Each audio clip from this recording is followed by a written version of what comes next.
Y'all, what's up? How's everybody doing out there? Sorry I'm a little late, but hey, I'm just checking my connection actually, because I was getting a message that said is it? Oh yeah, it's super grainy, isn't it? What the heck? Wonder if a restart is required. All right, everybody bear with me. I'm going to restart and see what happens. My internet connection's fast. It must be something to do with StreamYard, if you can hear me. You guys are seeing me and it looks crappy, right? Grainy Pete. Weird. It's like I can't tell if it's going to even out or not here, but it's not a thing with my internet connection. I know that because I already ran a speed test. Sounds fine. Well, I don't know. Shall we just roll with it? A bit low res, but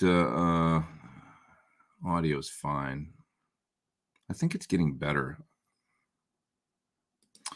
I'm just going to roll with it. Okay, never mind. Yeah, I got a thing like in the corner, which is nice. The StreamYard tells you, it says the connection looks like it's dodgy and, check your connection, but I'm not on Wi-Fi or anything. And then I ran a speed test and everything's good. So it must just be some anomaly. I don't know. Not sure what that all means. All right. So what happened this week? I put out a video for... What did I put out a video for this week? Guys, help me out. I don't even remember, to be honest. I'll tell you what I'm working on right now. It's the one for the IR200 from Boss, which I have right here on my desk. I'll unplug it and show it to you. There it is. So this is a really useful device for, somebody says blurring, Hubble blurring. I don't know. I'm still worried it looks like crap, but I don't think so because I'm looking over on YouTube now and it looks okay. So I think it evened out. Anyways, IR box. Let's do another intro and then I'll edit it out later so that everybody's got a nice, and I'll fix my friggin' chain here so that it doesn't look bad. Bear with me. This is sound check. Here we go. Hey, welcome to the show. What's happening? It's the IR200 from Boss. So this is what I'm working on a video for right now. So with this box, it's got amp sims in it, 8 amp sims, and it's also got a whole huge collection of built-in impulse responses, and you can load IRs in it. It's an EQ, parametric and graphic. It's a reverb. It's got hall reverb, room reverb. It's a lot. So this could be your amp and cab. This could be just a host for IRs. This could be a bass amp. This could be a way that you improve the sound of your acoustic guitar by adding an impulse response to it. It could be all those things. It could be none of those things, but it's many of those things. It's all of those things. It's really good, I must say. I used basically one type of amp sim, and you'll see why when you see the video if you watch it this week, but I used the AC30, the Diamond model, in it in a bunch of different ways, as well as Diamond cab sims, and then loaded some third-party AC30 style cab sims. I just got in this AC30 mode with it, basically not going through a ton of different sounds in it, but more like showing you all the different ways you can use it, sort of centered around one sound. So you'll see if you watch the video, but I downloaded some acoustic guitar impulse responses. I have no idea how they make those. You know, how they make an IR of an acoustic guitar body, and then you can add it to an under saddle piezo style pickup and greatly enhance the sound of your acoustic guitar. If you've never tried it, it's sort of what the Fishman called the Aura or something. The system that Fishman uses is based on it. And there's other kind of, I think LR Bags has one now that does a similar thing. Like a preamp pedal that's got, I think, some IRs built in that's maybe designed to work with their pickups. But anyways, is the video looking okay still? No, it's better, says Arthur. Yeah, I don't know what's going on. Maybe it's just some BS with the Spectrum in my hood or something. But I've got, my upload speeds says it's close to 20, which is good. Downloads like 400 pretty fast. So I don't know what the hell. Anyways, so if you've never tried it, try adding an impulse response to your acoustic guitar and be amazed. I got some IRs from this company called an online thing called Worship Tutorials, and you can download a bunch of different IRs from them that they've made of a J45, a D35 Martin, and they use a mic like mine, a Slate ML1. And then it's got modeling software that allows you to emulate the sound of a U67 or emulate the sound of a C12. So they're not using like real 67s and real C12s and stuff like that. But the Slate mic is pretty awesome. It's amazing. So it's modeling in the extreme. We've got an IR modeling an acoustic guitar through modeled microphone sounds as well. But at the end of the day, you'll hear in the video, it sounds really good. It's like I used my D35, my D28. And their IRs are of a D35. Very similar guitar. And they also, when they're making their IRs, the pickup system that they have in their D35 is, I guess, a LR Baggs. I think it's called the Anthem with the element pickup under the bridge, and that's exactly what's in my guitar. So I thought, okay, well, however they're making these, and then listening to them, this is going to be a direct AB with what I've got. But long story short, it made the guitar sound really, really nice. It's already a good sounding guitar, but that under saddle acoustic pickup is a thing. It's got that zingy sound to it that they all have, right? It's got a built-in mic too, but it's kind of dark sounding, the LR Baggs. It works, but it's cool. I have to say that Maton guitar I did a video of recently with the microphone in it, that sounded like really pretty solid as far as an internal microphone. But the internal mic on those guitars, it's always a compromise because, of course, it's inside the sound hole, and it's just a weird place to put a microphone. You would never mic a guitar in the studio by sticking a mic in the sound hole. So anyways, blah, blah, blah. Is what it is. But somebody's saying, is your Martin a D28 or HD28? That's Paul. Paul, I think it's I don't know. It's a Marquis. No, Martin, not Marquis was their cheaper brand. I don't know. It's I don't know. I think it's like whatever their custom shop was or whatever. But I don't really know. 777 Danny there in the super duper chat. Happy Sunday. What is your advice for an amp not too big so I can carry out into the second floor, for example, middle quality? Sorry, I don't understand. So what is your advice for an amp not too big so I can carry out into the second floor? Like you want to carry it upstairs or something? It's hard to, what kind of sound are you looking for? Do you want a Fendery sound? Do you want a pedal platform? Do you want a rocking Marshall? What kind of thing do you want? Just ask in the regular chat there, Danny. You want to carry it, okay? But what kind of tone are you looking for? Just as far as a, are you in the, do you want to play metal? Do you want to play jazz? Do you want to play country? Marshall. Okay, you say Marshall. I would get one of the little Friedman combos. They sound great, and they got a clean channel. The Brunt, I would get a Brunt combo, maybe a 20. They're tiny, and they sound great. Plenty of volume. Really nice. Just do that and be happy. Trust me. Either that or like a Dirty Shirley combo or a. I would probably do the Runt actually. I think they make it in a combo, right, guys? The Runt 20 is in a combo, I think, because then you got yourself a little clean channel there, and you got a. Yeah.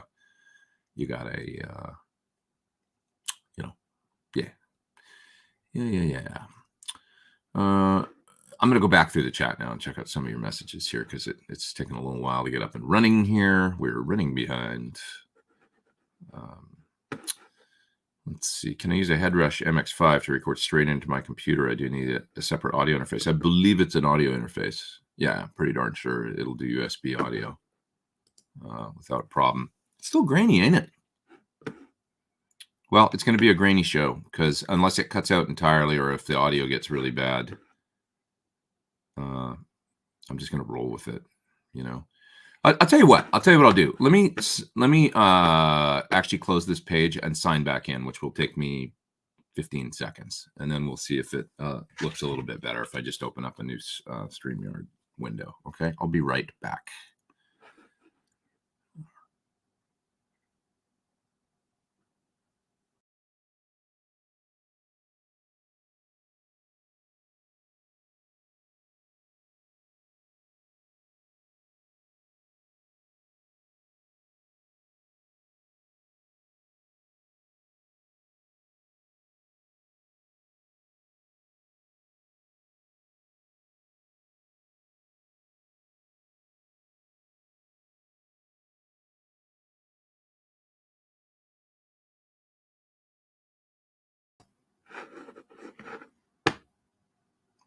Back in the game.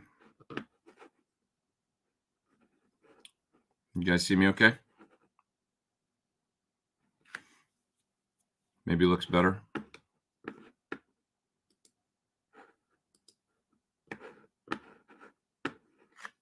Let me know. I bought my pencil, says Christopher. Seems fine, says Ian. Okay. Oh, it's Pete. Hey, Pete. Yeah, I think I just needed to. I changed my software this week. I like a lot of people that record and use computers for pro stuff. Like I was on an old operating system. I was still on High Sierra, which is like 3-4 years ago, and I went to what was the Mojave? I think it's called, or maybe I think that whatever, the one that came out in 2019. That's the one I'm on now. Because I had to upgrade for some kind of. Oh, it still says it's great. Jeez. Or is it? Is it good or is it bad? I don't know. I'm going to open up. Sorry, guys. I hate it when this happens. Technical problems, but just talk amongst yourselves for 2 seconds while I skip my own intro ad. I don't know. It looks okay, but not great, right?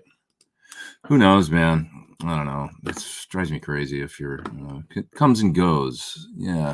I'm not on Wi-Fi, and it says connection is unstable. If you're on Wi-Fi, try plugging into your router.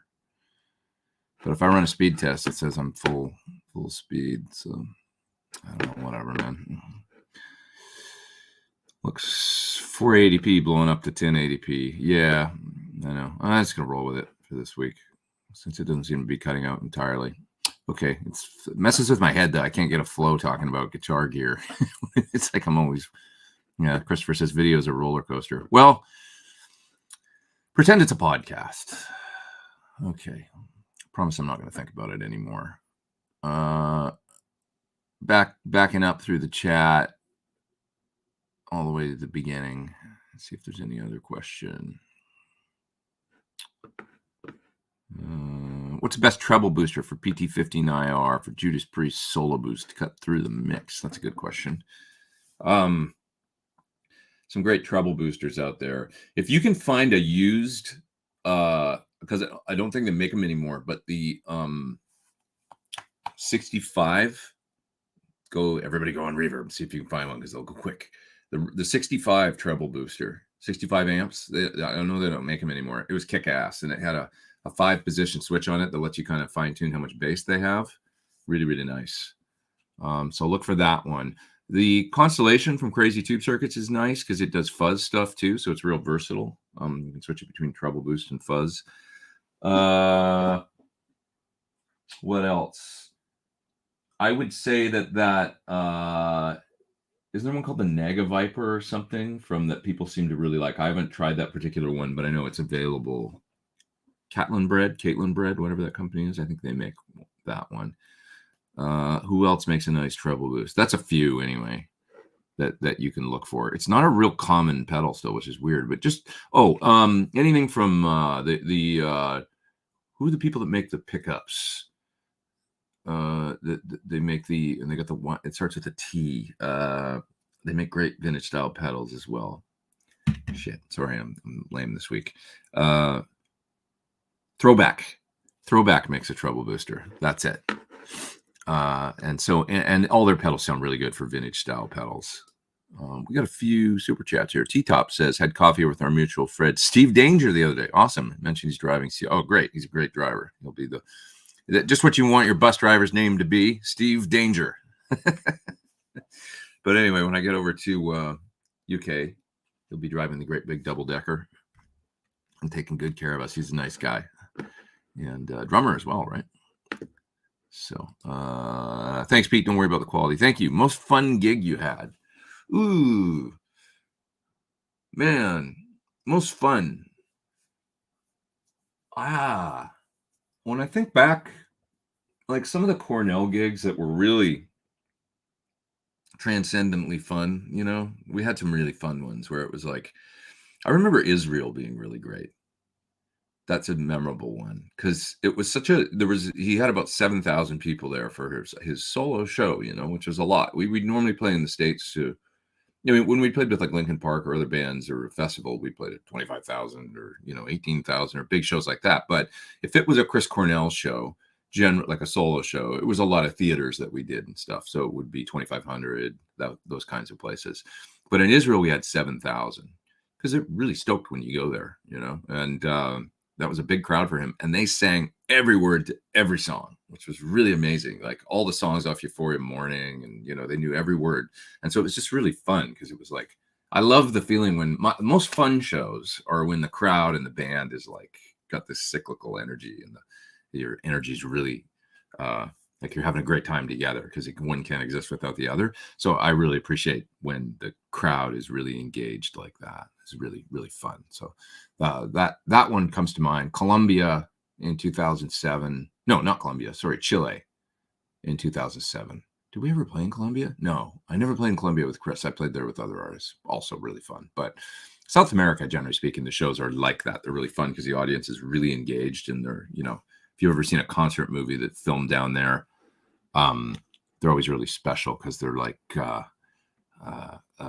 crowd's just like pumping, and like even Rush. Watch the Rush. They're not known for maybe having like a crazy crowd that jumps up and down. We'll watch the Rush in Rio show, and the whole crowd is just like singing all the parts, like all the guitar solos, and that energy just makes it so much fun.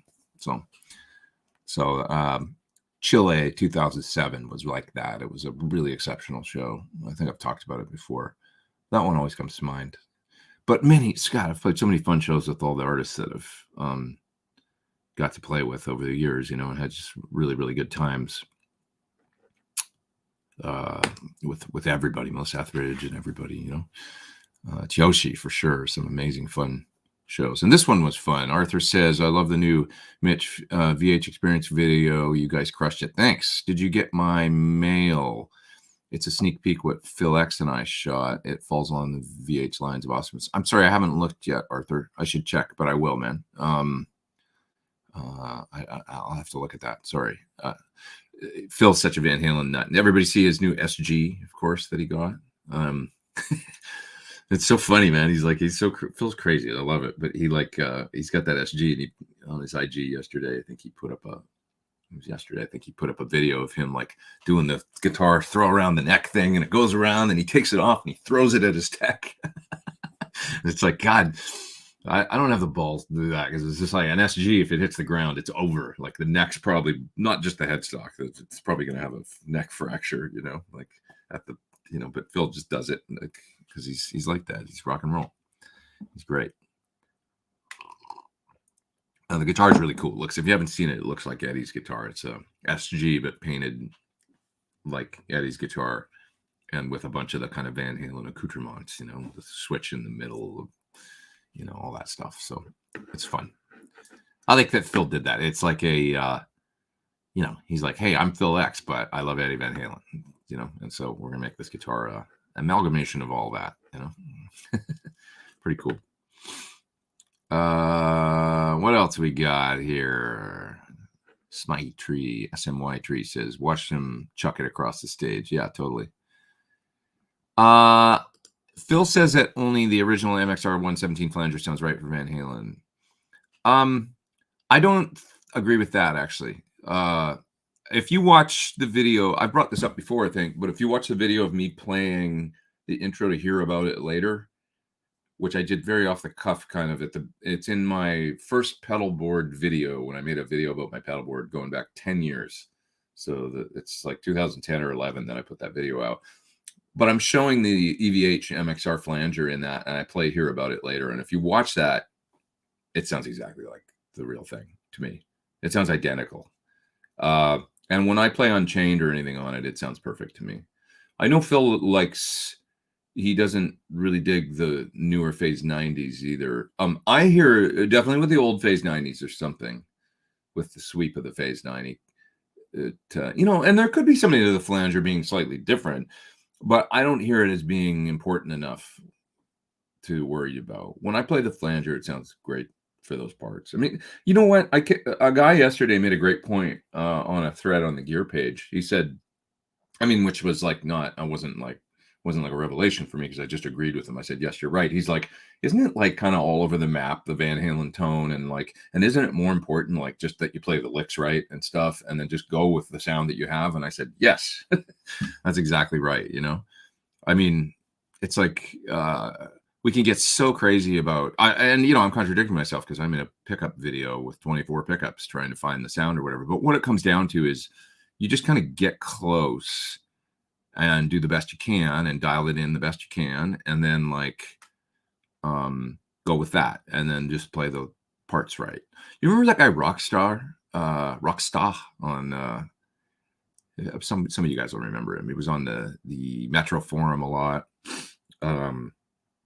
And he was a great guitar player. He played in Starship, I believe, and he unfortunately passed away, a heart attack, I believe, and which was really out of the blue because he wasn't that old, and so it was sad when he passed away. It was really unexpected.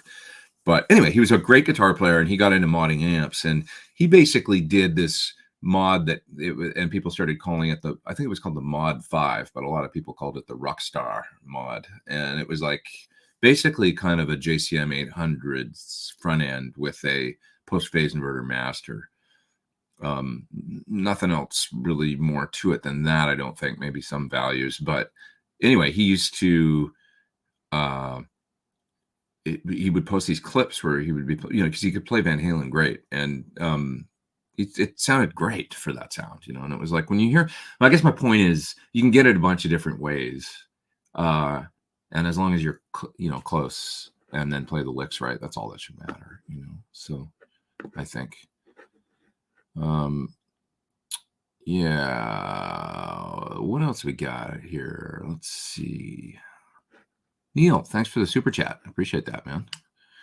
You guys and your super chats, thank you. Keeping the coffee fun going here. I bought some nice beans from around here. We had a little like bean crisis where I felt like the coffee was gross, and sort of quietly replaced the beans with some different ones. That's some Intelligentsia El Diablo. Quite enjoying it for the coffee snobs out there. It's good in the machine. I just switched from oat milk because it was driving me crazy in my belly. It wasn't working out for me. I can't eat anything, basically. I've come to the conclusion everything drives my stomach crazy, especially coffee. But oat milk was screwing me up. So I've been using this Nut Pods stuff. Nut Pods. It's almond coconut, no flavor or any of that crap in it. Basically tastes like neutral cream. It's good. That's my recommendations this week. Intelligentsia, El Diablo blend, and Nut Pods creamer. Almond and coconut. See Fryette on tube amp expander being safe, replacing mine with PS2 though. No, I didn't see that. Safe. There's been a number of folks that have shared stories of having issues. I think it's safe if you put the switches all the way to the left. I would go with that. This is all. Keep in mind that Steve's a very, very smart guy, but so Sir and Germino, Wizard. A lot of people have weighed in on this, and when you're pushing an amp to the hairy edge anyway, which you're kind of doing when you crank a Marshall, it's like, it's better to just not play with fire. So all I'm saying with the tube amp expander is put the switches to the left, or, risk being one of those stories where it's like, you don't want your amp to see a load that it's not, where it's just getting, a severe case of the blue balls, essentially. That wouldn't be good. You don't want to put your amp through that. So that's really what it's like, all this energy building up, and the thing being driven to, ridiculous levels or whatever. And it's not acting in the way that first of all, it's not going to sound the same as plugging into a speaker cabinet or two speaker cabinets or whatever, where it could dissipate the energy that it's, in the impedance curve and stuff. It's not going to, don't you want your amp to basically sound like it's cranked, but plugged into a nice cabinet? Because that's what I would want. And then, going hand in hand with that is the fact that that's the safest way to run your amp. So let's go for that, So if you want to do that impedance curve, because it's a big part of the sound of the amp. So I don't think, I sort of maintain that tuning the load to change the tone of the amp is a bad idea. you know, because that's not what a speaker does.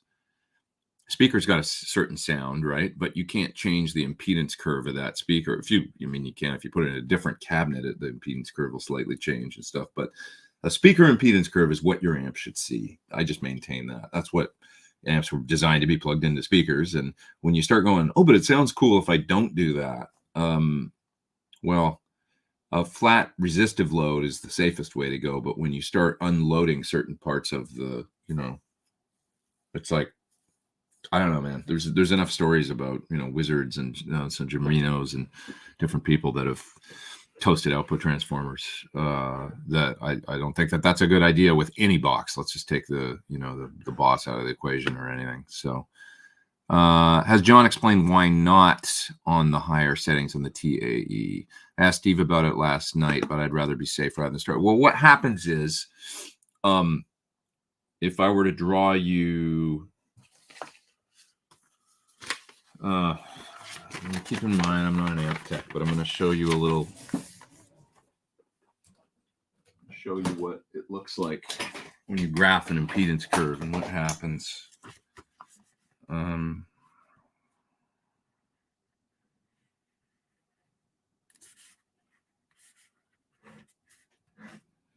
Okay. This.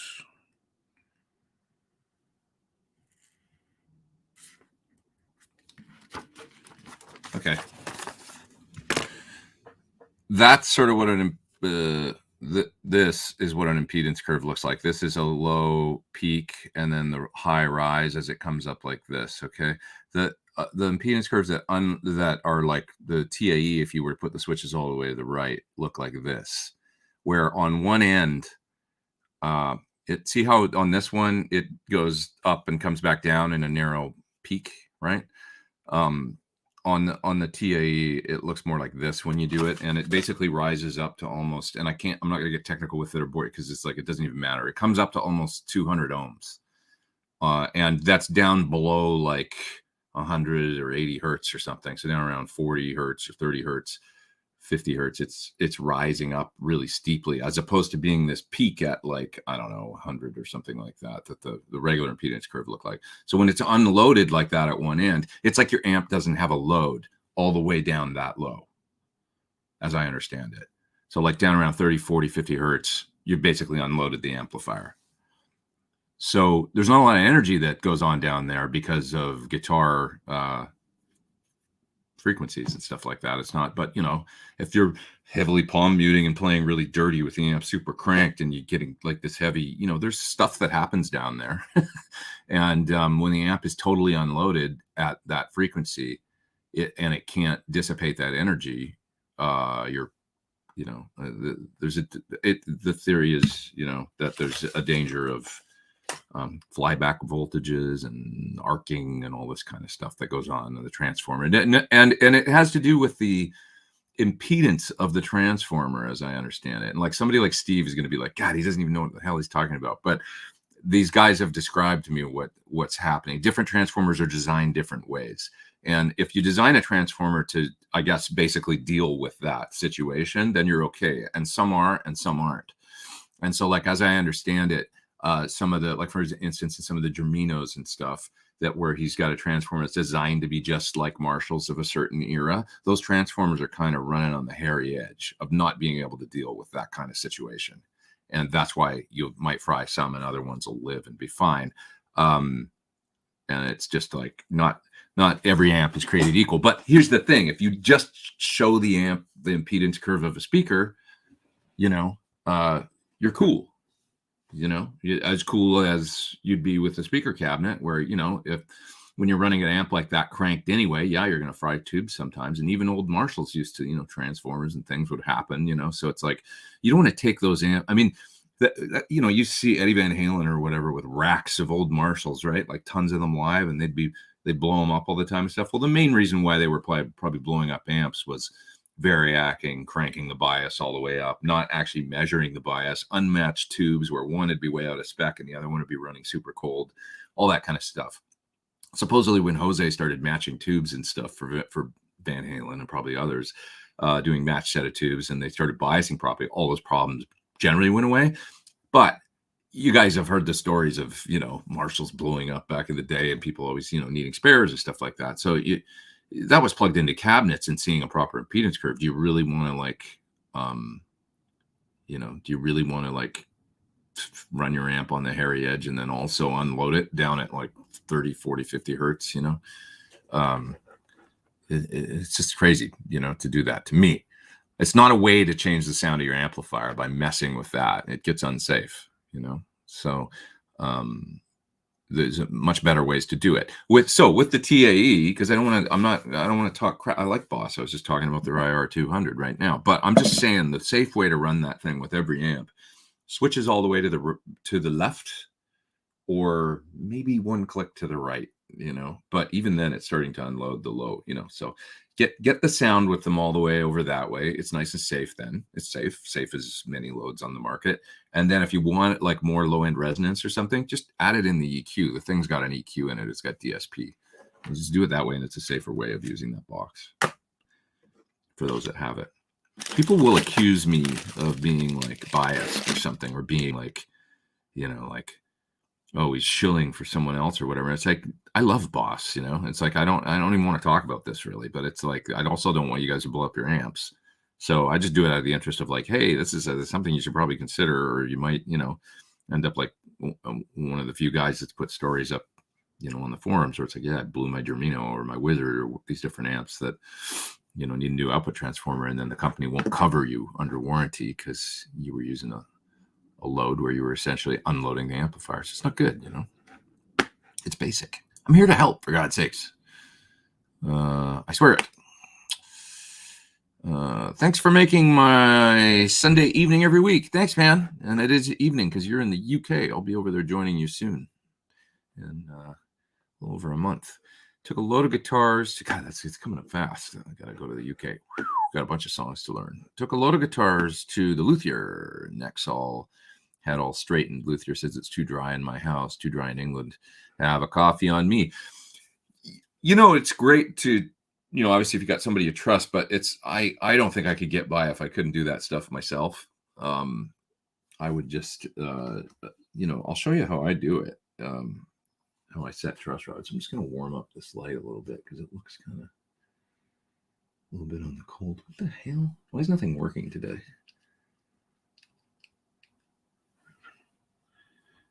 Man, replace batteries in my light remote or something. Okay. Ooh, I almost picked up a guitar that I can't actually show you guys. I shouldn't even have it in here. Well, you can only see the neck. That's all you're going to get to see of that one. Okay, so checking truss rods. This is my T. A lot of people think I just got this. I didn't. I've had this for quite a few years, and I'm actually playing it more and more, but I love it. I use it in the last few videos. Sir Alt T. So to check the rod, just hold the string, like the third string is a good place to start, at the 22nd or 21st fret or whatever, and then at the first fret, right? You can hold it with your pinky on this hand. I'm going to get rid of your comment here because it'll be easier to see what I'm saying to do. So you hold it at each end, and then you look at the string, because now the string's a straight edge. It's held at this fret and this fret, and then you look down the string and you just look at the neck, like around the 12th fret, and there's got to be ever so slightly just, I mean, everybody likes it different, I guess, but I do it so there's a hair of clearance there, maybe a business card thickness or something, just in layman's terms, and then go down here to around the 12th or 13th fret or 14th fret with your pinky, check around the 7th fret with your thumb, and you need to be able to tap that, and there needs to be just a hair of clearance there, even less.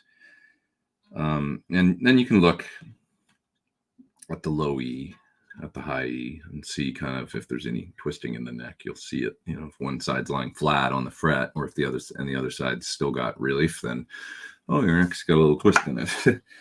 But anyways, that's how I check mine, and you'll get a feel for how much you can adjust it and where it should be. And I'm constantly, God, I've done it between songs on stage, or even in songs where I don't have to play for like 16 bars. I've run over to the side of the stage and gone, you got my truss rod wrench?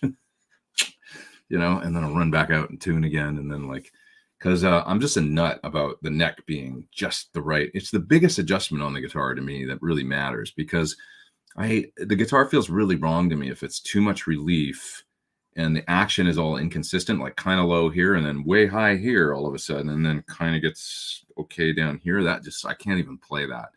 And then of course, if it's bowing this way, you know, then you end up with you know, buzzing down here, lots of buzzing. So I can't deal with that either. So it's got to be just so for me, or I'm really unhappy.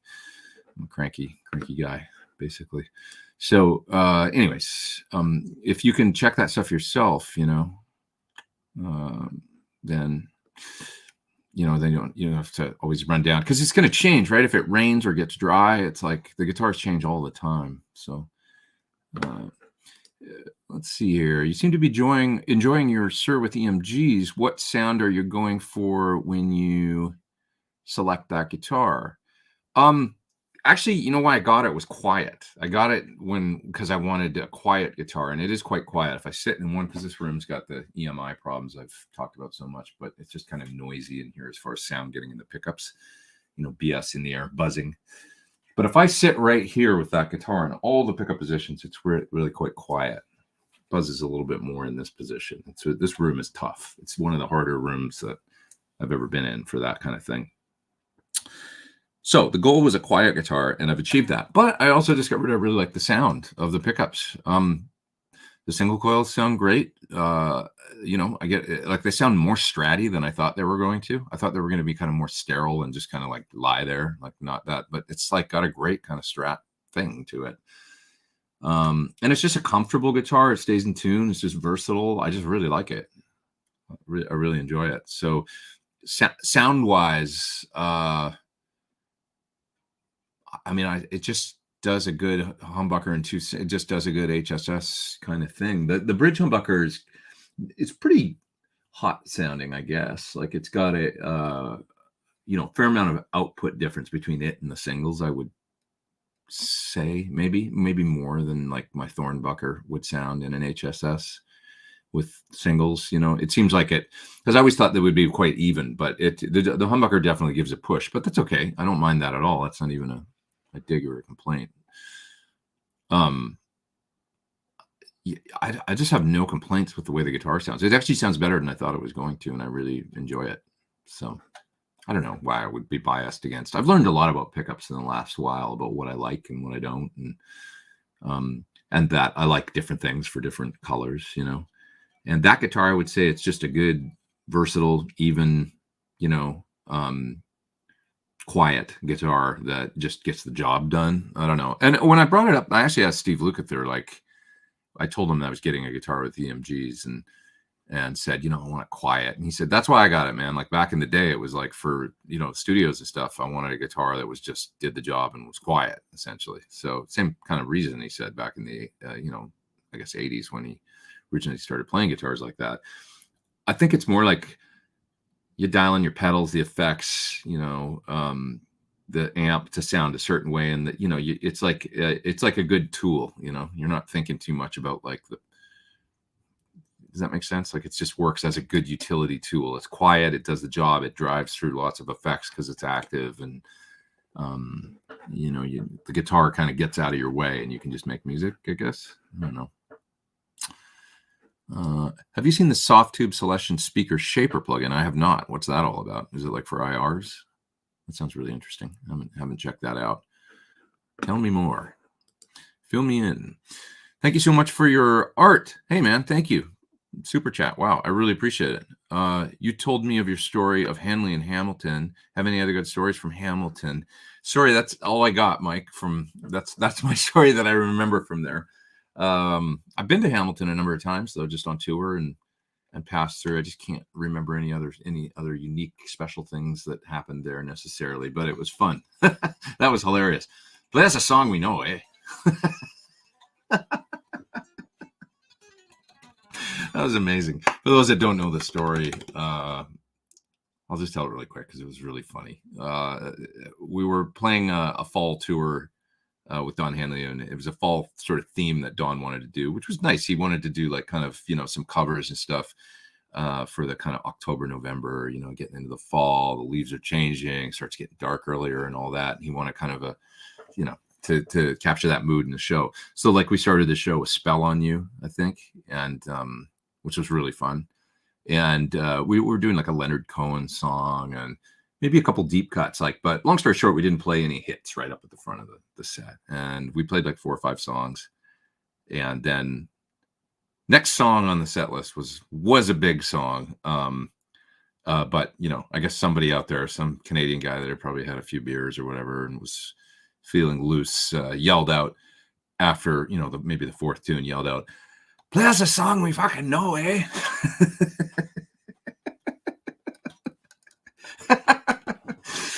And Don goes, looking at the set list, it's like, he goes, "Here you go, dickhead."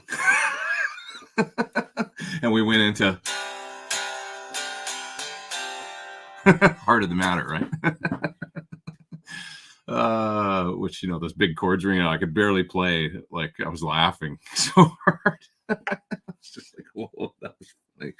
That was good. Both of them were funny. Here you go, dickhead. Don was funny, man, with the, like, there was some funny, like, deadpan kind of, he was quick on the take. But anyways, thanks for reminding me of that, Michael. It's a good laugh, and that's a good memory. Oh man.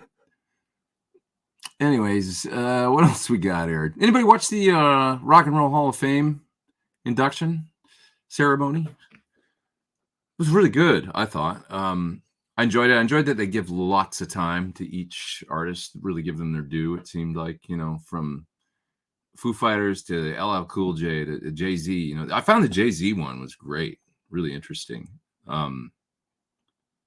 I like it when I get more appreciation for artists that I don't know that much about actually when I'm watching those, and it makes me want to go listen to them. Speaking of Don, I mean, a few years ago, he was the one who inducted Randy Newman into the Rock and Roll Hall of Fame, and that was great. And it made me want to go listen to more Randy Newman. And I knew who Randy Newman. I'd played songs by Randy Newman on stage with Don, and I knew what a big fan he was of Randy and how much he appreciated his writing. But even just watching that, it made me want to listen to more Randy Newman. So anyway, I enjoyed it. Okay, some stuff about guitars. Is an SL67 worth buying for someone that has a PT100 and SL68, or can the 68? Yeah, I've gone back and forth about that. I don't really think that if you've got one, I think you're cool. I would say that it's more the other way. If you had a 67, should you have a 68? Because to me, a 50-watt Marshall can never quite do what 100 does. And I guess 100 never really does quite what a 50 does. But when you're talking about lower voltage, I mean, you can always pull 2 tubes out of 100 and then set the impedance selector at half. Now you've got closer to a 50-watt. You've still got that 100-watt output transformer. But you can go that way with it and get a little closer to the 50. But with the 50, you can never get to the 100. So to be honest, I don't really think so. But to some people, more is more, and you might want both, See, I'm not always trying to sell you things. I honestly believe that, you kind of got it covered with your PT100 and 68. And, I feel like with the post-phase inverter master on the 68 plus the not half power, but the Variac, you turn that down to 90 and you bring the master down to 7 or something. It's club volume easily, any club. You're not going to be pissing off the club owners. You don't need it for the lower volume. You can get a squishy enough sound out of the 68. If you want to pull 2 tubes, you can do that too. So I think you kind of got it covered, to be honest. That's my honest assessment.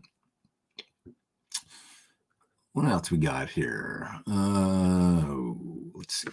Excuse me. Any advice for self-taught players who want to understand theory? Been playing about 8 years, know very little.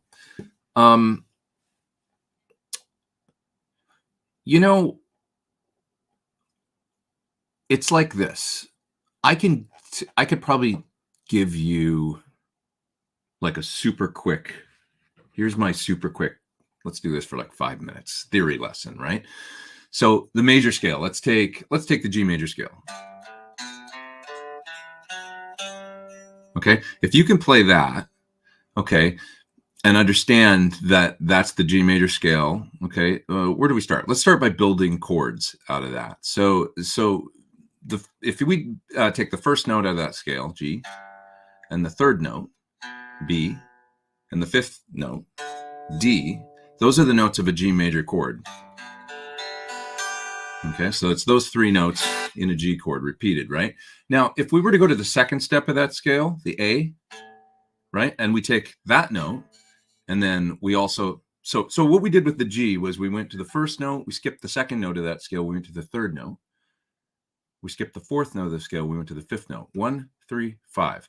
Do the same thing, but based off the second note, okay? So now you've got A, C, and E. Does that make sense? So it's the second note, the fourth note, and the sixth note of the scale, but you're doing kind of the same thing where you've got, and you can think of this as a A minor chord. It is an A minor chord. Do the same thing based off the third note of the scale now. So we're going to go to that third note of the scale. That's B. Then you got D up here. Okay, so if we want to go to the third note, we're going to skip the fourth note. We're going to go to the fifth note. See what I'm doing? And then we're going to go skip the sixth note and go to the seventh note. So you got, you can guess where I'm going to go next.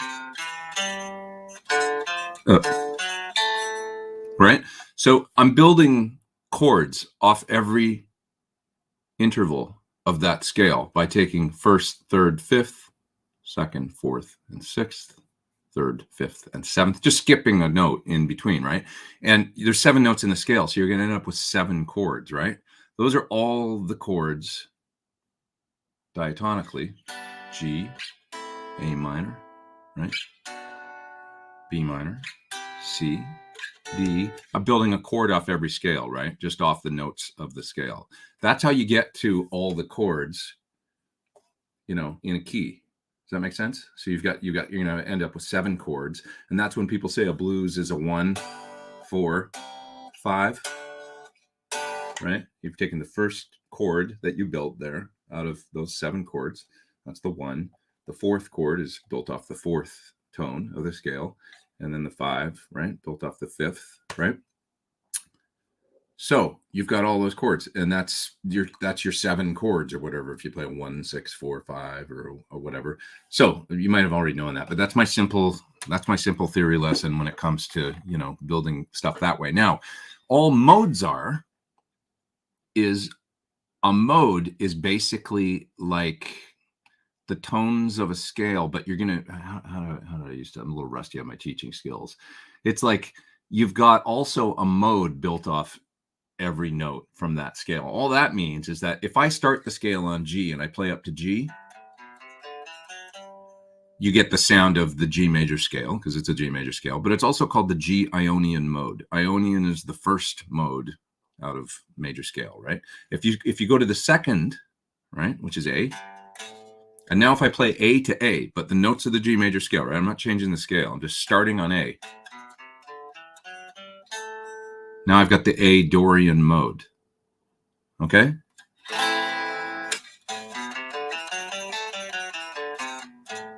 It's still a G major scale, but it's the A Dorian mode. Okay?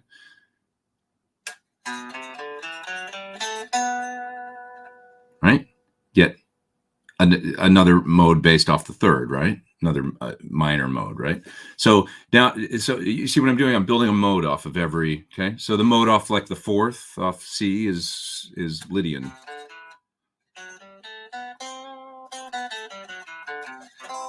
Right? Off the fifth, Mixolydian. So that's all modes are. Modes are if you take a major scale in a key, and then if you could think of it like you keep coming back to that one note. So let's say if I play a G major scale, but I keep returning to A as the root, that's the root. You're really playing A Dorian mode then.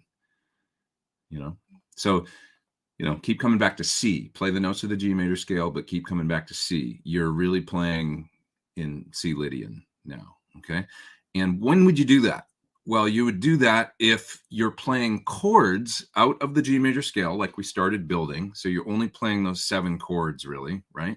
Give or take. But if you go,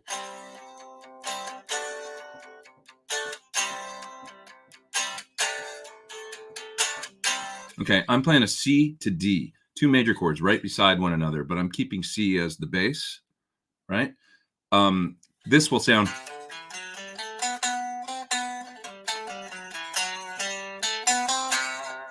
right? That sounds good.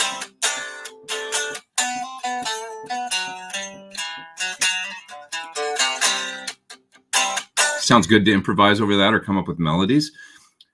I'm playing a C chord and a D chord, the fourth and fifth chord out of the, that we built out of G major scale. And I'm playing a C Lydian mode, but I'm really just playing notes of the G major scale. Does that make sense? It's a little quick theory lesson there. So it's like, what happens when you play C to D? Well, you kind of want to come back to C a lot as a root note to sort of like, ground your whatever. You can move around, but you can play chromatic tone stuff, but you keep coming back to C, playing C to D, C to D. Well, you're sort of in the key of G major, but you never play a G chord. If you never do that, then it'd be weird to, consider it G major, right? So that's kind of where modes come from, is that it's like you're playing the chords out of a scale. And the chord that you kind of keep coming back to, you can feel where the song lives. That's the way I think about it. Like this is home base, the C in this case, so it'd be weird to call it G major. So we call it C Lydian. Is that helpful at all? I don't know. Yeah. I hope that's helpful. A little quick theory lesson. I wish I had music theory classes, says Magic Man. Well, you just did. Sort of bonehead rock guy theory. That's like really, really basic, like modes and how to build chords and how it works and stuff. But okay, let's go here. Thoughts on XFX 3 versus Neural DSP Quad Cortex. Both great, both Rolls Royces. The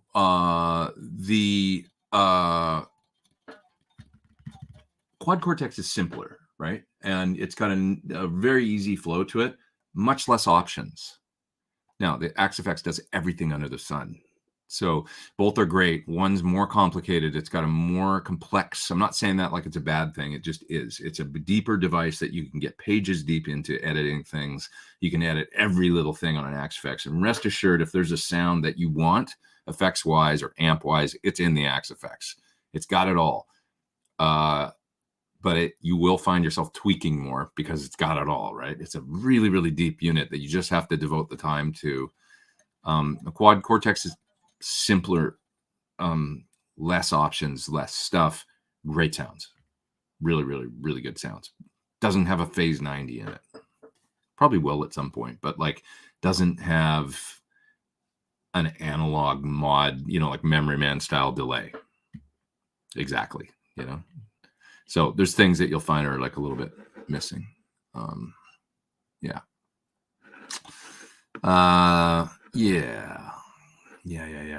Arthur Gonzalez says, want to throw a schooled player off, play out of key and bend into key like Jeff Beck. Jeff just, it strikes me as one of those guys that just knows what to play. And is, Paul Daskell says very basic. Yeah, very basic. That was my very basic theory. But he said he basically doesn't know what he's doing. So that's that's how I teach guitar. If somebody's like, look, I need theory, I don't really know what I'm doing. I'm going to go in 10 minutes. I'm going to show you how to build chords, and I'm going to tell you what modes are in a way that you can understand. And that's kind of how I teach. I always try and break things down to the core, and then if somebody's like, oh, it's too basic, too bad, okay, then we can go a little bit further with it. But my theoretical knowledge is pretty shit, really, like beyond. I know how to look at all the notes I'm playing of a chord and go, okay, what am I doing? Okay, it's like this, and I've got that as an extension so that makes it a 13th. Okay, but I have to think it through like that because I'm not I went to, basically my theory is like 6 months at MI of a theory course, I went the full year, but like the theory portion was basically 6 months. I never got much deeper than that. Beyond that, I'm a by the ear guy that doesn't read well and stuff. So Everybody's different though, their level of what they're going to understand. But yeah, Arthur, Jeff Beck for sure. I mean, he's a guy that he strikes me kind of like a Billy Sheehan or like I compare them because it's like Billy doesn't know theory. He doesn't know scales. He really doesn't. I don't think Neil Schon does either. He doesn't know that stuff, but he knows where to go. You play him a chord progression and he knows where the notes are that by here, and Billy's like that. I played with Billy in Germany at a jam and with Thomas Blug, and Thomas was like, okay, it's going to go here and then go to the 5 chord and then he goes, no, just show me, just play it for me. And Thomas was like, well, we're going to do this part and then go to this chord. And Billy was like, dude, just play it for me. And so Thomas played it for him once. And he goes, okay. That's all he just needed to hear and see and absorb that, and that's how Billy plays, and he knows where to go. He knows the notes. He knows the game. He knows once you've showed him the song, he can feel it. So, and what to do. So everybody's different, Oh, I did that one already. There's a super chat. Okay. So everybody's different, Tim Pierce or Beato are the theory guys. Tim is probably less of a theory guy than, Tim knows theory. Rick is deep, as far as like chord substitutions and like knowing exactly, Rick's musical knowledge is freaking ridiculous, he's crazy with those, like quick lesson. Just quick lesson. I'm going to show you how you can get the sound of, and then he does this stuff and I'm like, on Instagram, I would need to, to absorb it for like, okay, let me spend 2 hours on that and just rewind that 1 minute thing and like understand what he's doing exactly, how he's superimposing an arpeggio, over top of, and he's got a jazz background. He knows what he's doing. He's schooled and he's a great guitar player and just really smart. Did everybody watch his Sting video, his Sting interview? If you're a Sting fan, it's great. Even if you're not, it was really endearing and cool. And, I know he worked really hard to get that interview and wanted to make it right, and it's definitely worth it's worth a watch. And it made me go listen to the new Sting album today on the way here because I was interested. I didn't know he had a new album. It served its purpose for Sting, in some promotion. I didn't know that he had a record coming out, so I watched it, and then I was interested to hear the album, so I listened to it on the way here. It's pretty cool. The first song's a total banger, actually, and I was like, that's great right out of the gate. Everything else was a little more like I would have to, multiple listens kind of to get it in here, but some interesting stuff for sure. And he's a great storyteller, great lyricist, no matter what. But really enjoyed the first track on the album for sure, right out of just on a first listen, So thanks you guys for all the super chats and everything, all these great questions. You guys are awesome. Kid, what's up, man? Thank you so much for your Helix rack with amp video. I was able to run that was a while ago. What did I even do with that? I was able to run my Bagheera Tri-Rec. Is that like a triple rectifier Bagheera through my Helix with your help? No problem. Did I do a thing where I ran it 4 cable? I might have, right? I think. Which is how I did, that's how I did the song Dirty Town, was the Helix running 4 cable. And I think I used Helix rack for most of that, my Helix rack that I've got here. The Helix is great for just a quick, like, I can plug in, I need this sound, I need a certain thing, or I need a weird synth sound, or I need whatever, and you can plug into it and run it right in front of an amp and get it. It becomes a pedal that is any pedal, it's great that way. Pretty cool. Or for 4 cable. What do we got here? Soft-tube selection plugin is virtual cabs. You have a selection of speakers for guitar and bass. You have 2 speakers with up to 3 mics on each speaker. Cool. Plus a bunch of cool features. I haven't seen it yet. I'd love to check it out. Soft-tube makes good stuff. Always, I use their, of course. Wait, what's the plugin I use from Soft-tube? I was going to say the Sunset Sound Reverb plugin, but I think that's IK. I know I use some Soft-tube stuff, though. They've got a drummer compressor, like a mix bus compressor plugin that I have that's really good. And they make amp, they've done the, Vox amp room, or, the JCM 800 amp room plugins for years. I used to use those sometimes. I think I did all the Marshall stuff for UA as well. What's the best guitar synth? today. Dude, probably that that one Paul Davids did a video of. It looks amazing. I want one of those things, and I don't even, need another guitar, but I want that thing. You're saying module, but since best synth guitar module as well. I think the best module is basically like a laptop, running whatever plugins you want. Your different soft synths and stuff like that you can use easily within a laptop. To me, it's like hard to beat that, but as far as like, a guitar to control it, that thing that Paul, it's a company maybe from Ireland or something that made this guitar. That said, I've got a video coming out next week for a really neat guitar that's composite, that has a piezo as well as synth thing going on, and it's got a Roland output on it to plug right into. So you may have, you probably haven't seen, but I have an SY1000 module from Roland down there on the floor, synth module, and I'm going to show this thing.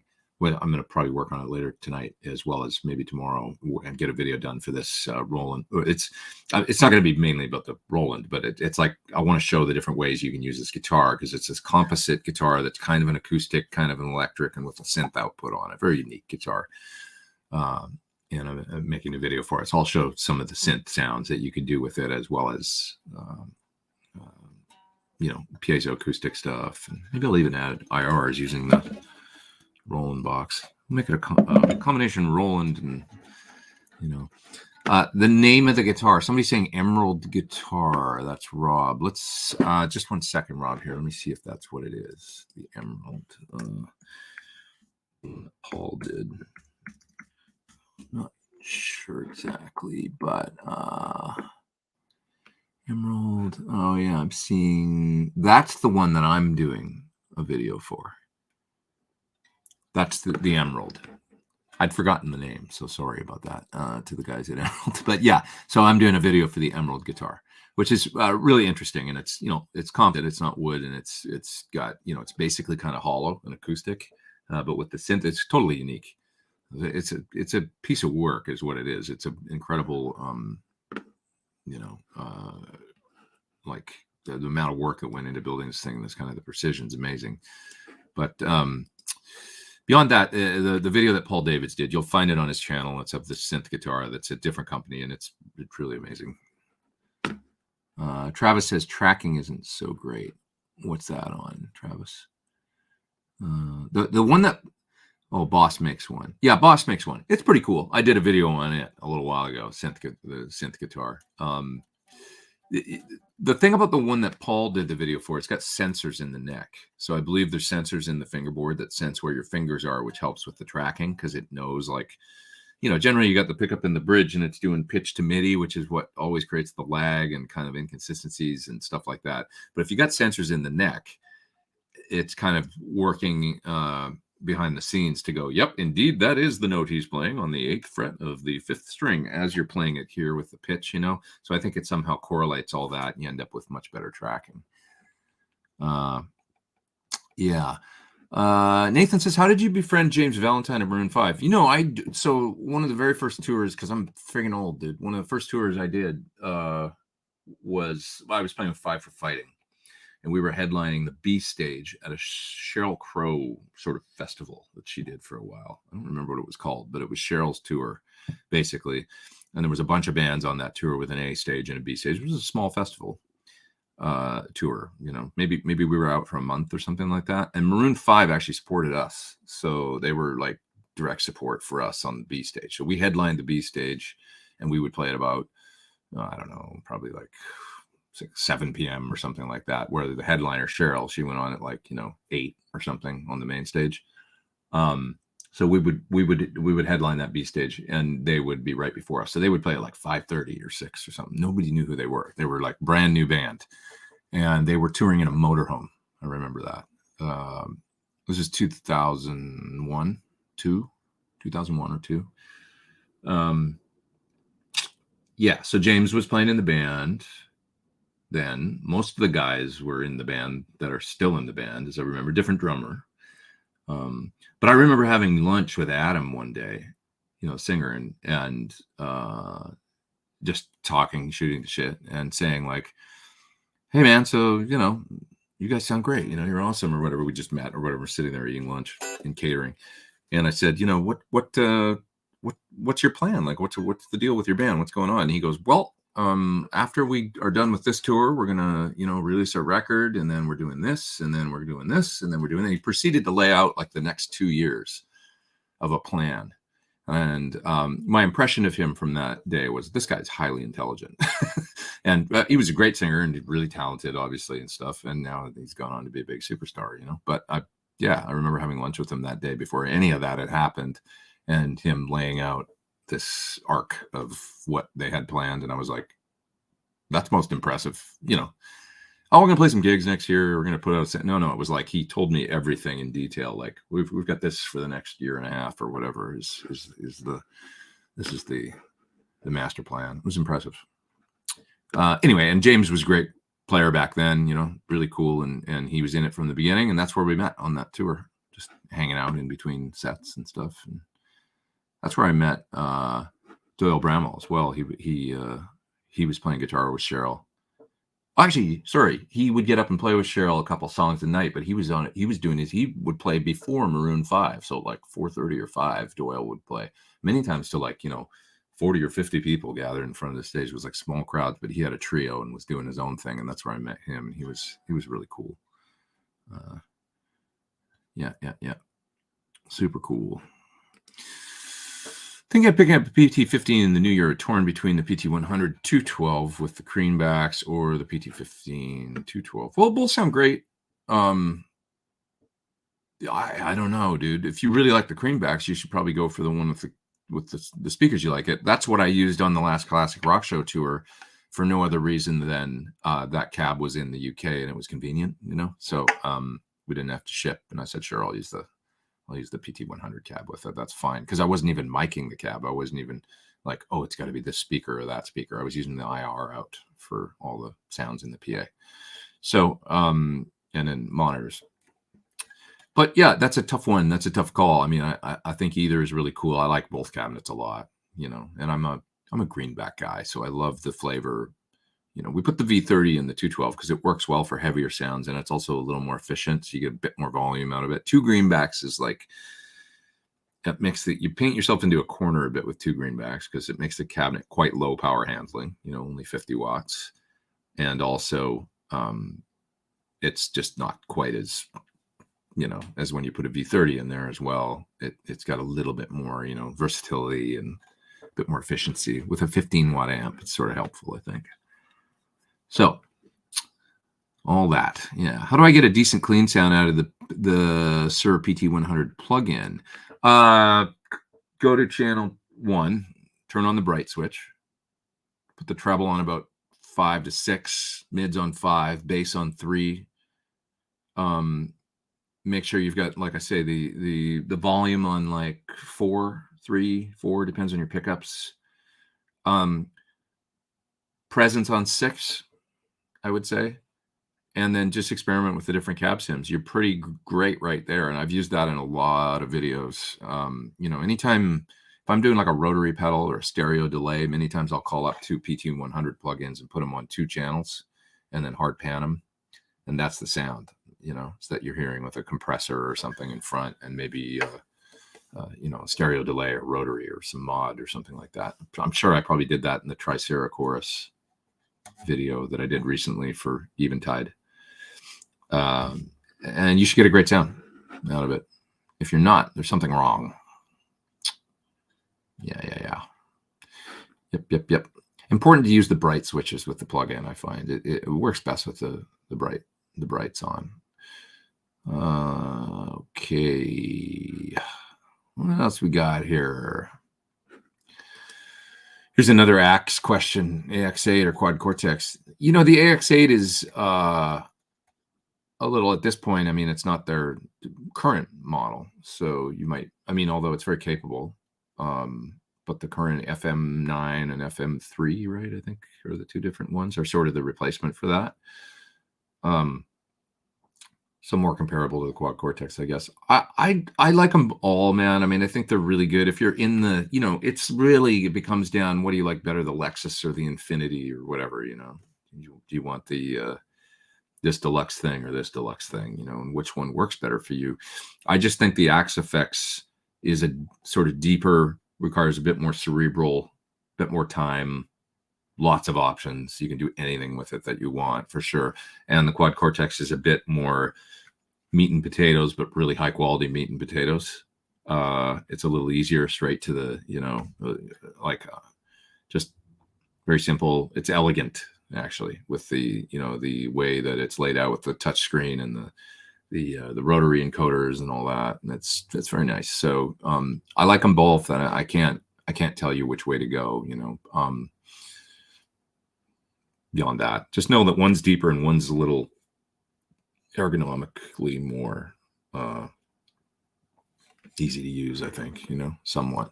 I don't want to deter or refer, I can only tell you what's good about them both.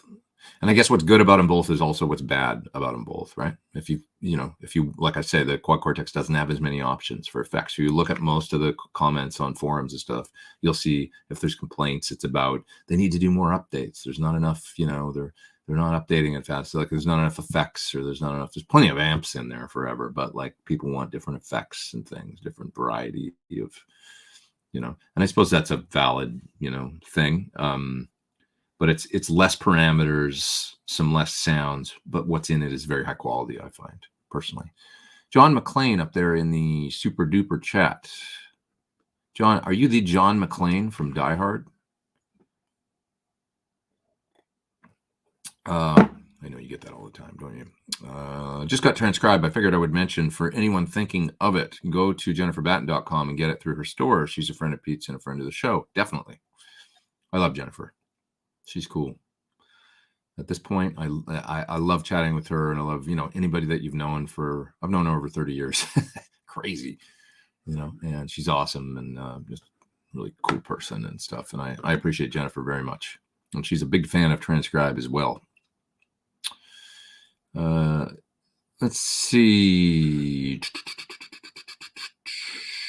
Hypersonic Monkey Brain says, and thank you, John, for the super chat. I appreciate it.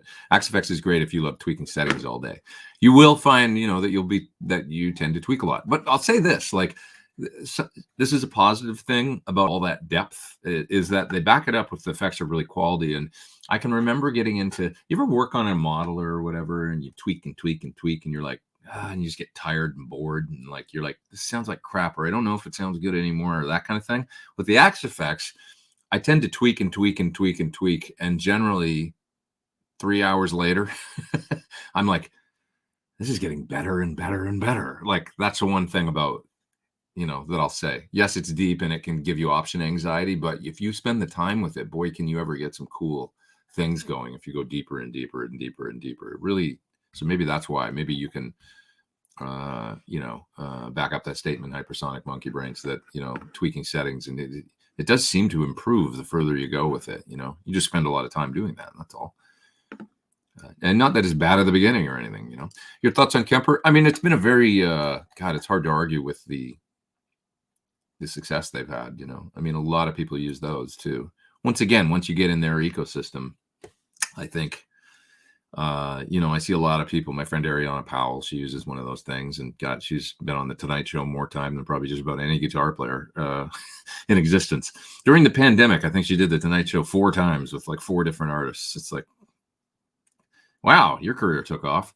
But anyways, it's because she's great, and she uses Kemper. That's what she uses. I don't think she uses an amp at all anymore, really. Just flies around with the Kemper, or maybe I think she has a Kemper floor, but it could be a thing where she just shows up and does the USB stick thing too. They're tools that you see them a lot in kind of, I guess, somewhat in metal world, but certainly in pop world. The Axe-Fx is maybe a bit more metal world, I think, like metal, progressive metal. You see the, a lot of bands using that thing, whereas Kemper is ruling in R&B and pop land.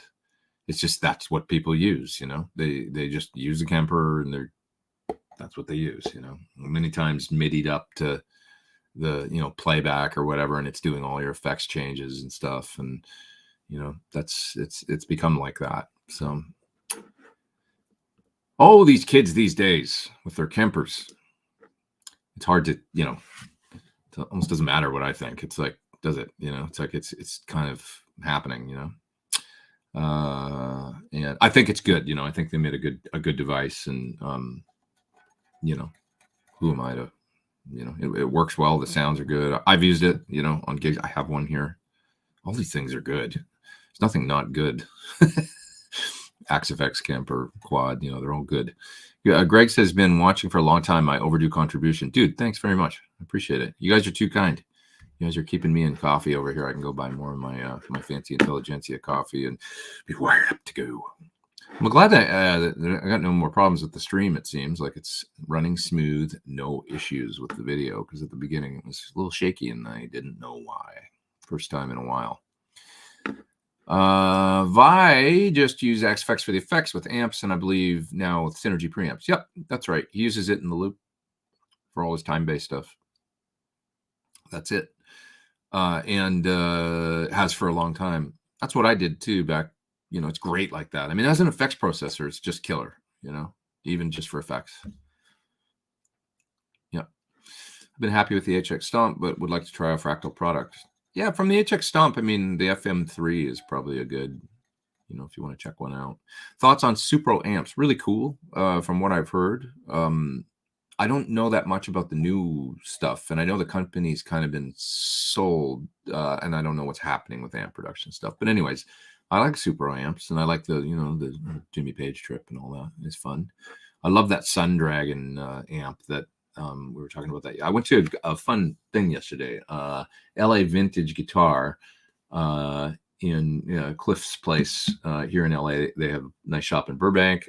They just opened one in Studio City, so you'll have to check that out if you're in the Los Angeles area. It's a very, very nice store. They have a lot of cool consignment guitars from like folks like John Shanks and you know, people like that. They are doing NOS tubes. They've got a lot of rock art in there. They're selling photography. That's great, like from the famous rock photographers. It's a beautiful little shop. Danicaster guitars, Old Marshall, stuff like that. It's really cool. So check it out in Studio City. It's half a block from where I used to live in Studio City. Really, really cool. But anyway, I went to their grand opening yesterday of that location, and saw Tim Pierce there, which was really nice to see him. Joey Brasler, you know, some old friends. It was really nice. What was my point with all that?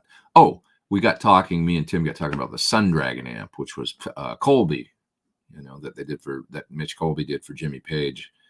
And I know somebody that has one of those, and it's amazing sounding. It's really great. So that kind of small amp, Jimmy Page, Supro, I like all that stuff, you know.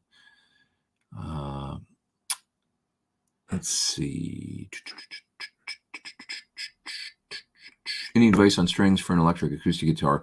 You know, I just use phosphor bronze, and I'm 11s these days. I'm a light, get like 11 to 50, because I can feel it right now. Like my hands and wrists give me a little trouble every now and then. It's just fine if I don't push it and if I warm up and all that, but I can't really play 12s. It's just too heavy for my hands. I should mention, I did Josh Smith's Flat 5 show, and that's, I believe, on YouTube. I think he puts it out in podcast formats too, which is smart. I should do that with my show. But anyways, that's out now if you want to check it out on Josh's social medias. And it was great to talk with him. And also Greg Koch did his as well, and that's out now, which is just in podcast form, I do believe. But those both came out the same week, kind of as a coincidence. So those are out if you want to check them out. A couple different nice discussions I had with those killer players that I'm just enamored with both of their abilities. What's my favorite car brand? I drive a Tesla. Elon is like, I really appreciate him, but he kind of bothers me, you know. Kind of is probably an understatement, but He's obviously brilliant. He's just kind of a bit of a man child with the way he conducts himself. But the car is pretty great.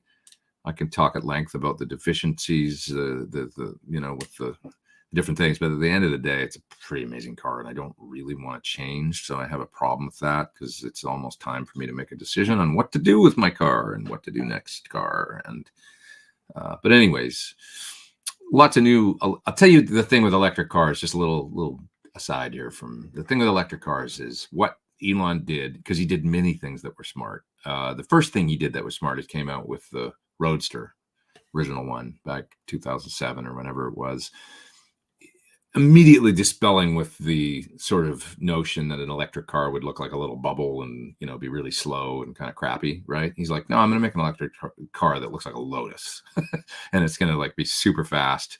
And it was, the bodies were Lotus, right? In the beginning, I think, I'm not sure how much the car was, but he was very smart to do that because it's just like, we're gonna make this thing cool. And then the next thing he did that was really super duper smart, in my opinion, was obviously long game. He had planned to do the charging stations.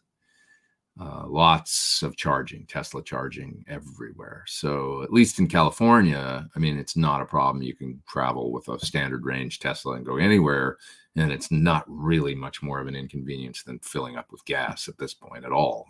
It's you pull in, they put them in cool places where there's some shopping usually and stuff. You get out of the car, you plug in for 15, 20 minutes, go get a coffee or an ice cream or something, come back, and you're ready to go for another, 300 miles. So he was really brilliant with all that. And it's hard for me to get my head around buying another electric car at this point, or leasing one or whatever that's not a Tesla, because the charge anxiety is still a thing, so hopefully with this new, as part of this infrastructure package that passed, this stuff is supposed to be more charging for cars, but it's obviously going to take a while to get that online. Well, for Teslas now, it's there. It's all there. So it's like, he's a little douchey, but it's like, it's hard. You can't, I don't know. It's like, what do you do? It's like, somebody saying, did you upgrade the sound system of your Tesla? Actually, I like it. I think it's great. I'm sure it's better, but it sounds good to me. So, tons of Teslas here in Vancouver too. Charging stations everywhere. That's good to know in case I ever moved to Vancouver, which I've thought about. But Lauren says hybrid is best of both worlds. I don't even feel like, having driven the Tesla, I don't feel the need, for a hybrid. I wouldn't want to go backwards. I don't want to put gas in. I haven't put gas in a car in 3 years, and it's just kick ass, and it's instant power. I can almost beat anything on the road. The lane assist, like the autonomous driving, I will say this, for anybody that has questions about like the full autonomous driving thing, you can now buy it for a month at a time because it's 10 grand to get. It's just software that's already in the car that they enable. It's like buying it's like when you download plugins or whatever, sometimes you get the whole package and then you just like, you're basically buying a code that unlocks things that's already on your computer. The Tesla software is totally like that. So, you can spend $10,000 and unlock the full autonomous driving. It's not there yet. I did it for a month because you can now do it for a month, and it's more anxiety than it's worth. Anxiety provoking. When it wants to change lanes, sometimes for no apparent reason, sometimes it doesn't know what to do. It's just, the self-parking thing. It's like all that stuff is, but the lane assist stuff. So kind of the autonomous, where you turn it on, it holds the car in the lane, it steers for you, it speeds up and slows down with traffic, down to 0, up to 80 or whatever you got it set for. It's awesome. Like, and it's actually makes me a safer driver, I think. And it is great, so anyways. Frosty says still requires fossil fuels to produce the electricity. Well, that depends where you live. In California, we're I think at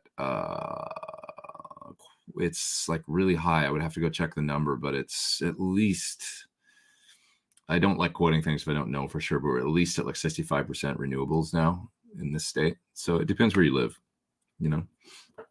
and you can charge off peak and stuff like that, and it varies, but California's a pretty green state when it comes to all that. It's a little bit ahead of the game. So like, I know that's the argument for a lot of people that don't want to get off gas cars, but I'm not that guy. So it's, yeah, it's in Germany, non-Tesla charging points are few, but in useful places, Tesla charging stations are plentiful in the middle of nowhere. And Germany's probably a good example of a place that's largely, wind, right? I mean, wind, solar, you guys are way ahead of the game there too. So like it or not, it's all headed that way. And Neil says electric cars move the pollution power stations. Not really, dude. It depends where you live. Yeah, maybe if you live in, I don't know, like if you're in a state that's still, mostly coal, but that ain't us here. You just look it up. Look up what percentage of California power is generated, from solar, wind, hydroelectric, all the different, really, really high percentage of renewables in this state. So it's different everywhere. So that's just a blanket. Don't do the talking points, that's just a right-wing talking point. And I don't want to I don't get political on my show, but that's what that is. So I'll call it out and say, that's not true. It's so much deeper than that. There's so much gray area with how every single state and basically down to cities, do their power. You want to not do that? You can get a Tesla Powerwall with solar panels on your roof, and you can be completely off the grid and charge your car and not be, this is massive gray area when it comes to this stuff. Right? So, it's like, right.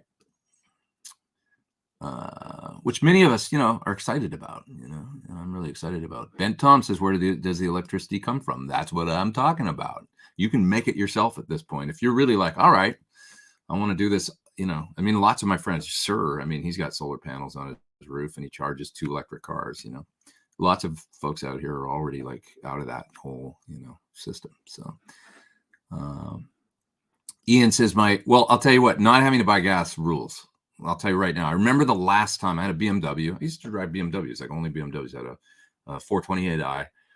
And I remember the last time I bought gas and I was going to turn the car in like 3 days. I'm like, I'm going to fill this tank up right now. And I think this is the last time I'm going to go to a gas station, maybe with a car that I own. And it has been, I thought maybe not. Maybe I'll get the Tesla. It'll suck. Something will happen. I'll go back to a gas car. Could happen, right? But this might be the last time. And indeed, it was the last time that I bought gas. And it was over 3 years ago. So, no, not over 3 years. About 3 years ago. Who we got here? That's Vincent. Thanks for Sunday chats and your Karma vid. I hooked up with Greg at Karma, sent him custom patch cables. That's cool. And now we will run promo this week. That's right. You're doing your cables, right, Vincent? For all your first 25 pedals sold include 2 Signum. Is that the name of your company, or is that the name of that type of cable? Started with you. That's awesome, Vincent. That's cool. I'm good. Vincent's got this business going, making some cables and stuff, and he's a good friend here of the chat, friend of me, friend of the show. That's what I should say. And so everybody check out Vincent's new cables. What else we got? Let's see. You can install a solar panel and use it for charging. That's right. Burbank Power is 100% natural gas. Yeah, it changes all over. That's the thing, is LA especially is like a patchwork of all the different cities, right? So Pasadena, and, Malibu, and all over the place, So everybody's got the different, things they're doing when it comes to. I'm looking back through the chat here, looking for some more questions. Ever built a Warmoth guitar? I did, yeah. It was okay. It felt a little kit guitar-y to me, but I'm sure, that is guitar dependent. Like it wasn't. It was a nice guitar, but I didn't end up keeping it that long. It was a green Strat with a Wilkinson, one of those original Wilkinson kind of 2-posts, the floating bridge, hum single, green with a white pickguard, see-through green, like kind of a green, and see-through with I think a swamp ash body. Pretty cool. Wasn't like Sir cool, but pretty cool. Yeah. What's your opinion on Boss katanas? Generally, really pretty darn good. And I'll tell you, even Sir has one, a little Boss katana combo, and he's like, this thing's pretty great for just jamming. They're good for like a good little practice amp for sure. Yeah. What else we got here? Car should run on farts, says Travis. I know, right? Let's harness that energy. Yeah, Burbank is nicely independent, not part of LA. Yeah, it's pretty similar to Pasadena, right? Yeah. Ebony fretboard versus maple fretboard. That's an interesting question. I mean, ebony is more difficult to work on if you ever got to get a refret. That's for sure.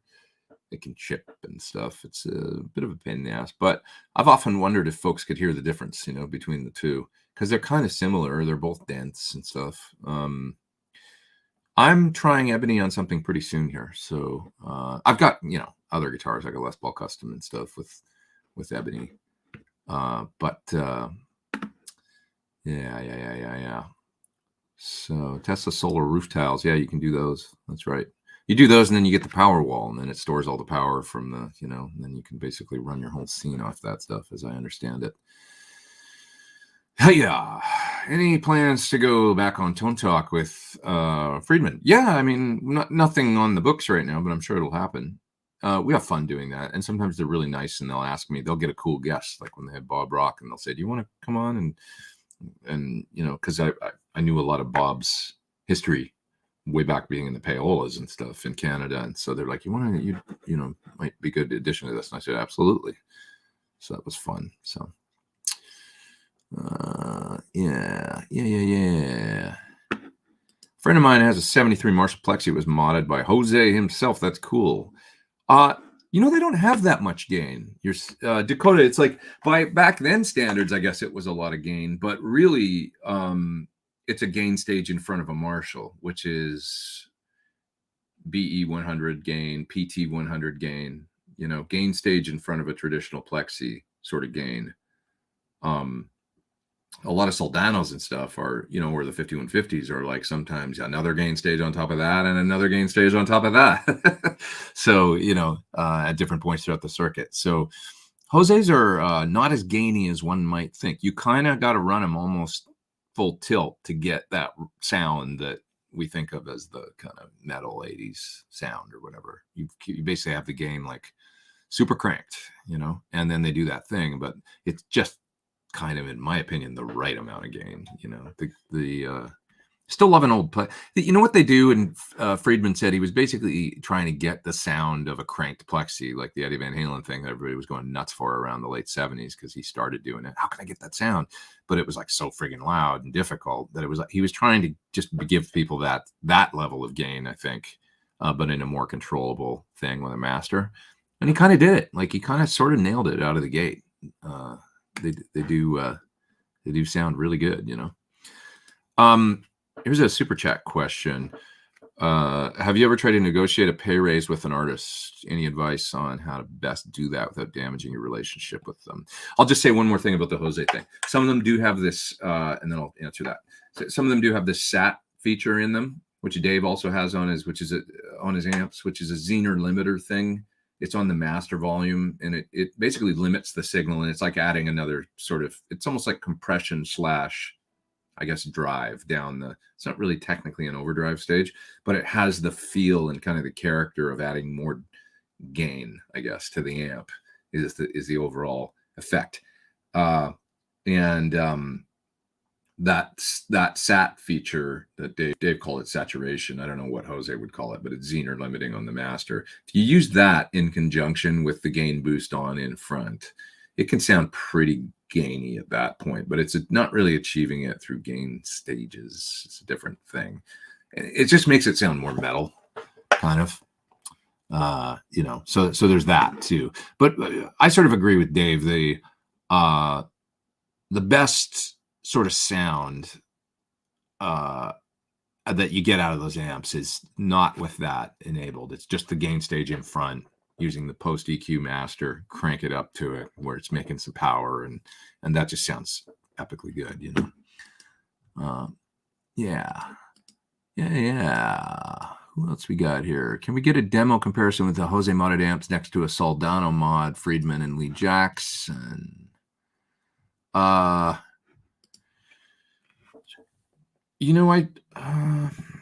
Lee Jackson. Occasionally Dave gets Lee's mods through, and I did think about making a video with one of Lee's mods, just to show, It would make an interesting amps in the zone. I think I'm doing Lee's show. He has a YouTube show, and I think that's happening in about a little over, or in a week. In about a week, I think I'm taping one, or maybe we're doing it live. I'm not sure. I think it might be taped. Anyways, more on that later. But yeah, the Soldano is its own thing. You know, to me, that big grindy sound. Jose's a little leaner and got that more cut that they had. Soldano's like a kind of a big full range thing with mid scooped a little bit. Friedman is its own thing where it's a sort of a more refined Jose, I guess. And Lee, I don't really have I haven't played a Lee Jackson amp in a long time, although I can remember his stuff was the first stuff I ever tried out of any of these guys back in the late 80s. I can remember taking his Perfect Connection preamp home from a music store because they would let me borrow things and plugging it into my Marshall MOSFET 100, probably into the effect return, and running that preamp and with its 5-way mid switch and all the stuff that he would do. Basically it was kind of I believe his sort of Marshall mod front end built into a preamp. So Deja Blue, thank you. Recognize you, and as a viewer, appreciate your patronage. Thank you. Did I say that right? Patronage. Patronage. Help me. Thank you, man. Appreciate it. I was playing my 100-watt Marshall head through the Fryette Piece 100. I'm loving the clarity. Feels the same without the attenuation, manageable volume. That's it. Great box, man. That's the same thing I feel. If the sound is any different than plugged right into the cab, it's so close that it doesn't matter. And there's enough stuff in there to shape the tone with the depth and the presence controls. Depth and presence. And the switches and stuff. And, it's just a great box. The power station is killer. Couldn't ask for a better reamp for that style of thing. All right. Hey, Dakota says that his band's got a single coming out soon. Can't give away anything just yet, but I'm very proud of it. That's awesome. Congratulations. Putting out new music is important, and it's empowering. So I salute you. What's your opinion on a Marshall JCM 900 dual reverb head? They were okay. They get a lot of flack, but it was the standard rental amp for a lot of years before the JCM 2000 came out. Even after it did, you still saw a lot of them in rental amp fleets, flotillas of amplifiers. I always thought that they were okay. Not like my favorite or anything, but you could get a tone out of them and it would work and they were cool, The one I've always wanted to try from that era that I've never had a chance is the SLX, the JCM 900 SLX, which is kind of like it gets, a lot of, it's like an underrated sort of like, a bit of a mystery of an amp that some people rave about. So I'd like to try one of those one of these days. It didn't have the reverb and stuff, and it was a bit more of like a high gain kind of hot rod thing that was just one channel, I think, and maybe a bit of a sleeper. Okay, I'm gonna go to the end of the chat here and see what's going on down there. What do you enjoy demoing more, pedals, amps, etc.? It depends. I really like some pedals sometimes, and then other ones, to be honest, it's a bit more, I don't want to say drudgery because it's always fun, but overdrives and stuff are pretty boring a lot of the time, these days, because you just tried so many of them and it's like I'm just being honest. Like if it's great, it's great. Like I'll give you an example. What's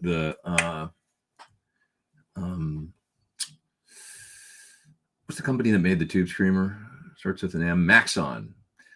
They sent me this Tube Screamer that was supposed to be the greatest Tube Screamer under the sun. And indeed it was. I can say it was awesome. So I was maybe like jaded going, oh no, not another Tube Screamer. And then I tried it and I ended up comparing it to a Tube Screamer in the video. And it was like, damn, this thing sounds good. And it actually does sound different than a regular Tube Screamer. So that was really fun because it was like kind of a special, it was like, this one does kind of rise above. It's a really, really great sounding Tube Screamer. It does everything well. It doesn't have that split, clean, dirty thing that a lot of them have that I just don't like that much. But that was fun. So occasionally you get one like that. But a lot of drives are kind of like, it's just sort of, I don't know. I love amp overdrive. So I guess making videos about amps is really fun. Like that train wreck video that I did a while ago, the high watt video I did, really fun because I don't know, they're just so dynamic, and there's just, when they got a great amp, it's just like this living, breathing tube thing that's exciting and high voltage, and just kind of the sounds really reward you, you know? So, Akila says, what is what I enjoy the most is demoing, is demoing my chops. But, you know, that's a reflection of generally when you get a great sound and then you get inspired to play a part that's, you know what I mean? That's kind of what you, I guess, how it comes out is when I've got a good sound, it's really, like you guys know, you get a good sound, it's really inspiring. I guess that's the whole point, right? Is that a lot of what I do on YouTube is a quest for, you know, some sort of ultimate sound, I guess, that will inspire you to, for the, you know, the seas to part and the heavens to, you know, open up and whatever. Like, so, you know, that's the thing. And I do get inspired by sound. So, but many times like that Tricera chorus was really fun because this chorus sounded beautiful. And it's like, well, it just steers you down a road when you play through it, you know, sonically let's do something like this. It takes you, you know, on a ride. So it depends on, you know, sometimes that can be a pedal. Sometimes it can be an amp. It's often a good amp. That's maybe the most fun, but a good pedal can take me there too. You know, I love pedals that are different too. Like the IR pedal that I just did, the Boss IR, this was really fun because you know, let's try it on acoustic. Oh, wow, that sounds really good. You know, and then you learn something. Maybe I'll try this on the gig, you know. Turns out I don't think I'm playing any acoustic guitar on the Classic Rock Show tour, but you know, I was thinking like, I should try IRs on the tour, you know, on a pedal like that, you know, would be. But anyway, just kind of, you know, it's fun. Gives me ideas, I guess, sometimes for how I would use them in my own music. Some of these videos I make. Jason says, tell us about your Les Paul Custom. What year is it? And any years or eras that should be avoided? You know, the Custom is the one guitar from the 70s that a lot of great, like the Norlin era, that, you know, we can point to Adam from Tool, John Sykes, a lot of people using Customs from the 70s. Because John's was 70s, I do believe. I don't know what year, but anyway, you know, the kind of like the Gibson guitars of the era, they get frowned upon, but there's a few that people like the 76 Explorer and certainly Les Paul Customs from the mid to late 70s, Randy Rhoads. I mean, a lot of great stuff was done on those guitars. So it's hard for me to say avoid an era because there's some epic stuff that, you know, and you can pick them up and go like, yeah, this is definitely a 70s Les Paul, like the feel of the neck and the body's a little, you know, they'd evolved away from the 50s quite a bit by that point. But that particular guitar, those Les Paul Customs, they can be really cool in their own. It's hard to, I don't know, maybe we're just clouded by the great music that was made with them. So it's like, oh, maybe they are cool. Like, because there's something cool about a cream Les Paul a la Johnny Thunder's playing one too, but Randy Rhoads and you know, they're just neat, you know. And then Adams, the Silverburst ones, you know, not a lot of coveted Gibsons from that era, right? But like Silverburst Les Pauls are because of, just like 59 Les Pauls were because of Bloomfield and Keith and, you know, Peter Green and the people that picked them up and played them. Those Customs from that era are still pretty desirable. So I think I would say, long story short, very long story short, it's a bit more down to the individual guitar and, you know, the eras of, you know, just taking each guitar as an individual guitar and deciding whether or not it's a good one, you know. So I wouldn't say that I would avoid any particular era. I would just say try before you buy. Make sure it's not too heavy. They can be quite heavy. Now mine, you ask about mine in particular, it's a 2001, I think, or 2, something like that. 2001, I think. And it's just a run-of-the-mill USA, you know, Les Paul. It'd be it's either all mahogany or mahogany maple top. I don't know. I think it's probably maple top. And it's had a headstock break and repair, and it still works great. And yeah. The JCM 900, thank you for the super chat, by the way, Jason. Appreciate that. The JCM 900 Mark III, 2100, 2500. Is that like 50 and 100 watt, maybe? SLX is the all-tube version of the Mark III. All tube. What was one of them not all tube? I don't understand. Tell me, Chris. Was there a solid state that they came out with or something that I don't remember? Anyway, it's just one that I've never gotten to try, actually, the SLX, and I've always wanted to try it because some people rave about them. Can you do a video on a Marshall JCM 2550, 2555X Silver Jubilee? One of the first kind of, I mean, around the time, I guess it was 86 or something when those came out, 87. And I remember playing one and borrowing one and trying it and going, it's pretty cool. But I didn't know if it was like, you know, I ended up with a Boogie not long after, 50 caliber instead of the Jubilee. Great amp too. Actually, that 50 caliber was really nice. But I wouldn't mind doing a video on a Silver Jubilee, an old one, you know, an original if one comes across. Some of these, you know, many times like these amps, it'll be stuff that Dave Friedman happens to be working on, and I'll go in his shop and I'll be like, think I can make a video of that? And then he asks the owner, and then I'll borrow it. Like that was the high watt that I did recently and stuff. Yeah. I do have to jet here in a few minutes, but let's go till 1:45 and then I'll take off because I know I started a little late today. So let's see. Is there a difference between Mesa Boogie Mark V channel 3 and a dime single channel Fender Deluxe? Mark V channel 3. Well, very different. I mean, a Mark V has multiple cascaded gain stages in it, right? Whereas a Fender Deluxe is going to be much sort of not as much drive in the front end, basically. The difference is that those boogies are designed to develop the distortion all in the preamp in the front end, whereas a dime single channel Fender Deluxe is going to be pushing everything through the whole amp and, like, you know, not so much gain in the front end. And you're going to be, you know, you're going to hear much more sag with the Fender. You're going to hear much more of a, you know, the output transformer, the output tubes, everything getting involved, you know, in the distortion of that the amp develops, you know, cranked, and it's a much different sound. So, you know, that was kind of what I think Randall Smith, you know, is originally it was like modding Princeton's, I think, wasn't he? When putting 12s in them. Was it 12s that he was putting in them?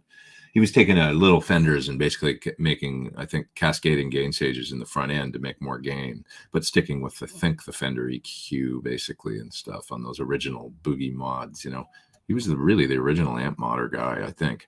And, you know, putting a bigger speaker in. So kind of hot rodding these little amps to be more distortion, more gain, more overdrive, more, you know, bigger speaker, bigger sound, whatever, you know, and yeah, the effect would be a tighter, more liquid distortion instead of a looser, more sagging distortion.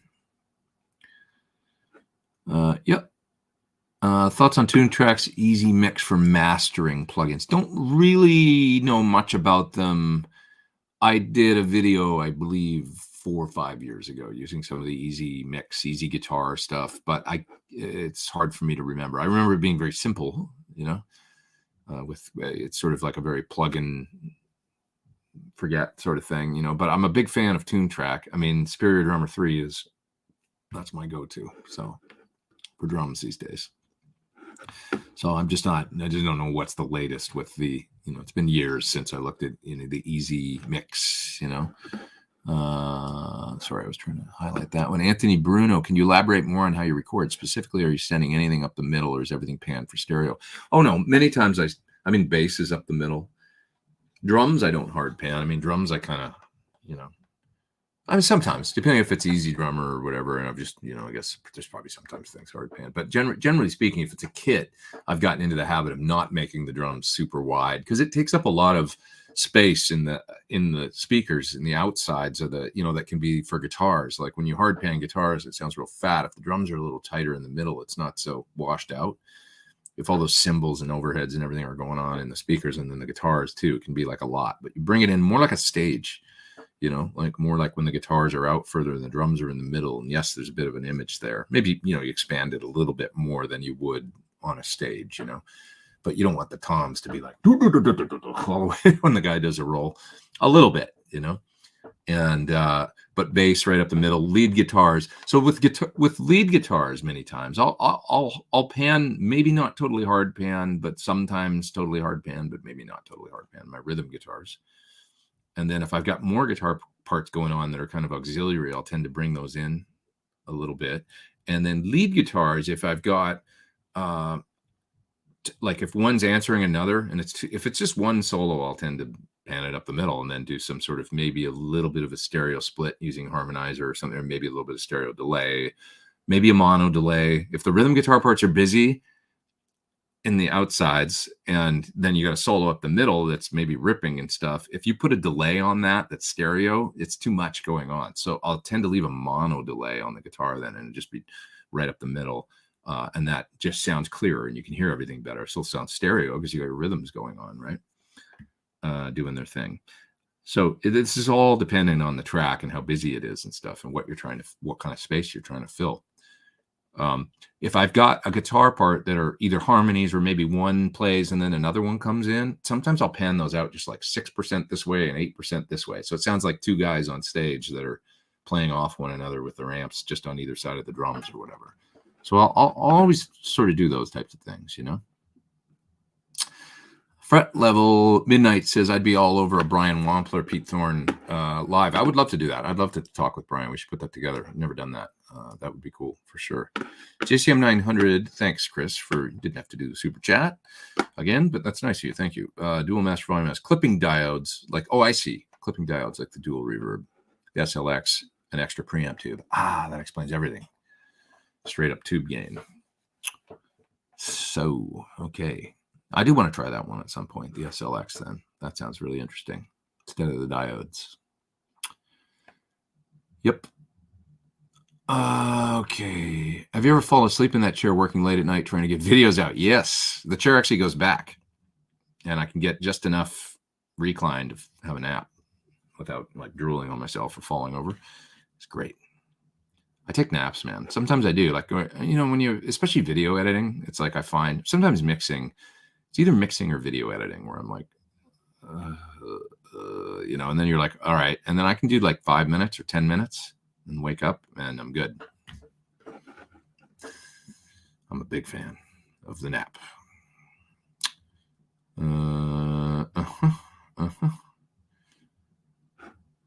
Let's see. You guys are talking about Wampler. I should do a show with him. Yeah, I'd love to do something with. He's a really cool guy. He's a nice guy. So I'd be happy to. We know each other fairly well. Happy to do a show. Which guitar do you gravitate most these days? It's generally my signature. You know, that I play the most. If I'm like, you know, yeah. But every now and then I'll get on a thing like with this guitar, this T right now. I've been using for a few videos straight because these have a great sound. It's a Swamp Ash hollow thing, and I like guitars with some air to them. You know, like I love the hollow thing, and this has Thornbuckers in it. And with the switching, it just is really versatile, and it's a great rhythm guitar. I used it actually for lead too in the video for this guy that's coming out next week. I'll put it up tomorrow, I guess, or maybe Tuesday. For the IR 200, but this guitar is just really kick-ass. I was even thinking about taking it on tour, but I think maybe I want to take a single coil T that's, you know, traditional, either my P90 Macmol, or because I've got a lot of humbucker guitars that I'm taking already, so I should have something with singles. Great guitar though. Like I would take it all if I could. Let's see here. What else? Any thoughts for a Telecurious Strat guy? I love my Sir Classic S. Well, that's interesting because it's almost like what I was just like. This thing's actually pretty cool for an alternate kind of Tele, but just go all in, man, and get one Tele, you know, so that you have the, you know, I would say if you got a Sir that's got the Mateus pickups in it, I think the pickup that he made for Mateus, as John says, I haven't tried it yet, but he says it's got a nice clear top end that I'll probably like, a bit closer to a Strat in the neck position. And that sounds good to me. I have an older Sir T that's got a broadcaster style pickup in the bridge, and then the neck pickup is quite dark on it, I find. So maybe that's just, you know, whatever with that particular. It's an old one from like 2006. But this Mateus pickup that he made, Mateus signature pickups, that sounds kind of up my alley. So maybe you want to look at something like that, you know, if you want a Sir that's a T. But a Tele is a great thing, you know, and I find I've got a couple. I'm basically much more of a Strat guy, but I love what the Tele does. I love the kind of just Bruce Springsteen aspect of a Tele, I guess. I mean, I'm not like the country shredder guy or whatever. I'm more like they use it as a rhythm guitar. You know, Chrissy Hind always played a Tele. You know, it's cool. It's just like they're great guitars for, and that's kind of how I even use this one with humbuckers. Is a bit more of a chords thing and simple parts, and it stays in tune. You can bash it. It's just a good, solid rhythm guitar. That's kind of how I approach Teles. I guess I don't play a lot of solos on Teles. Maybe that's what it is. I tend to use them for jangly stuff or for tough rhythm guitar. Or, you know, Keith Richards, the way he would play one or something. I like Teles for that thing. If I'm playing lead, I tend to more gravitate either towards a humbucker Les Paul or something, or the Strat thing with some sort of tremolo. Because that's a big part of my lead style, I guess, is using the bar occasionally. And I'm not afraid to admit it. Okay, I got to run soon. A couple more minutes here. The Alt T is a dual guitar for me. It's a great jack of all trades for sure. Do you ever wish you had never played guitar given the waivers? What does that mean? No, the guitar has been the gift of a lifetime for me, music in general. So I don't wish that I never played guitar. Alex is looking for an SL68. Dude, call Stang Guitars in Edmonton. You could call Cosmo in Ontario. You could call, what's the guitar store? My buddy in Calgary. Damn it. I can't remember the name of the Sir Dealer in Calgary, but if you Google Sir Dealer in Calgary, it'll pop right up. But anyways, there's a few. Tyler at Stang in Edmonton, he could, you know, call him, and even if you're not there, he could get one and then ship, you know, to you. Maybe he's even got one in stock. I don't know. Nice guy and great shop. Any tips for learning how to mix? God, Pro Mix Online, I think. There's so many great like courses and stuff. I've even downloaded some where I've, you know, watched people mix and some tricks with plugins and what they do, you know, and there's a lot of great courses out there. Just get some of the courses from like, you know, of course, Lord Algie or, you know, the different, I think, is it Pro Mix Online that does the sessions in France where they, you know, they're always like doing these kind of like mix with the masters. Is that a thing? Just look up, you know, Google mixing courses, you know, audio mixing tutorial, something, you know, and you'll find some of these Pro Mix Online, I think is one of them. And I like those. I mean, they're great to watch, you know, and you get everybody's different. The thing I find is there's things that a lot of these guys do the same, and then there's things that they do different, you know, and they've got their own style. Produce like a pro. Yeah, that's of course we should give Warren Hewitt. He's got some great stuff online as well, and a lot of free info that you can find.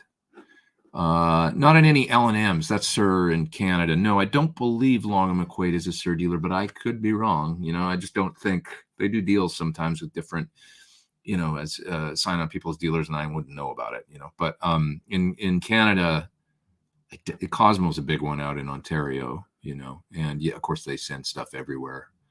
You know, you could buy from them. You could buy from Cosmo or Stang. Those are two great shops. I wish I could remember the name of the store in Calgary that's a Sir Dealer, because they're a really good shop too, but I just don't remember the name right now. I feel bad about that. You know what? I'm gonna find it right now. Google.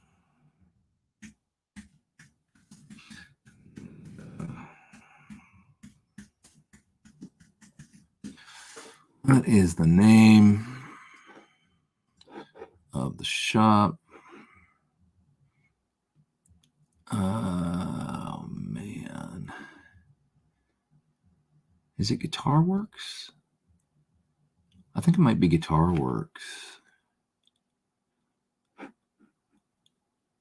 Yeah, they're Sir Dealers, Guitar Works. That's right. And they had a really amazing store with a full-size Fender Strat on the roof, as I remember. I went there and did a clinic. Anyways, I'm looking here on their website, and they've got welcome to Guitar Works, locations and hours. I'm pretty sure this is the shop I did a clinic at up there on McLeod Trail. Got 3 locations in Calgary, I think. But between them and Stang, you should be able to find one. Let's see. Still having fun with PT100 plug-in with the IRs on through a full range 150 watt PA. Wow. First time hearing cab sim that sounds good and feels real. That's awesome. Yeah, the cab sims that are in it are kick-ass for sure.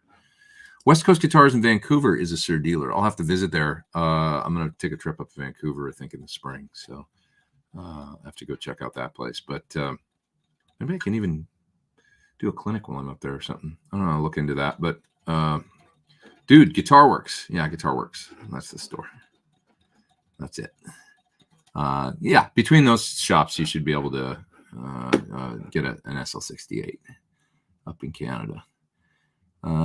Good option for 212 closed back greenback cab for JTM 45.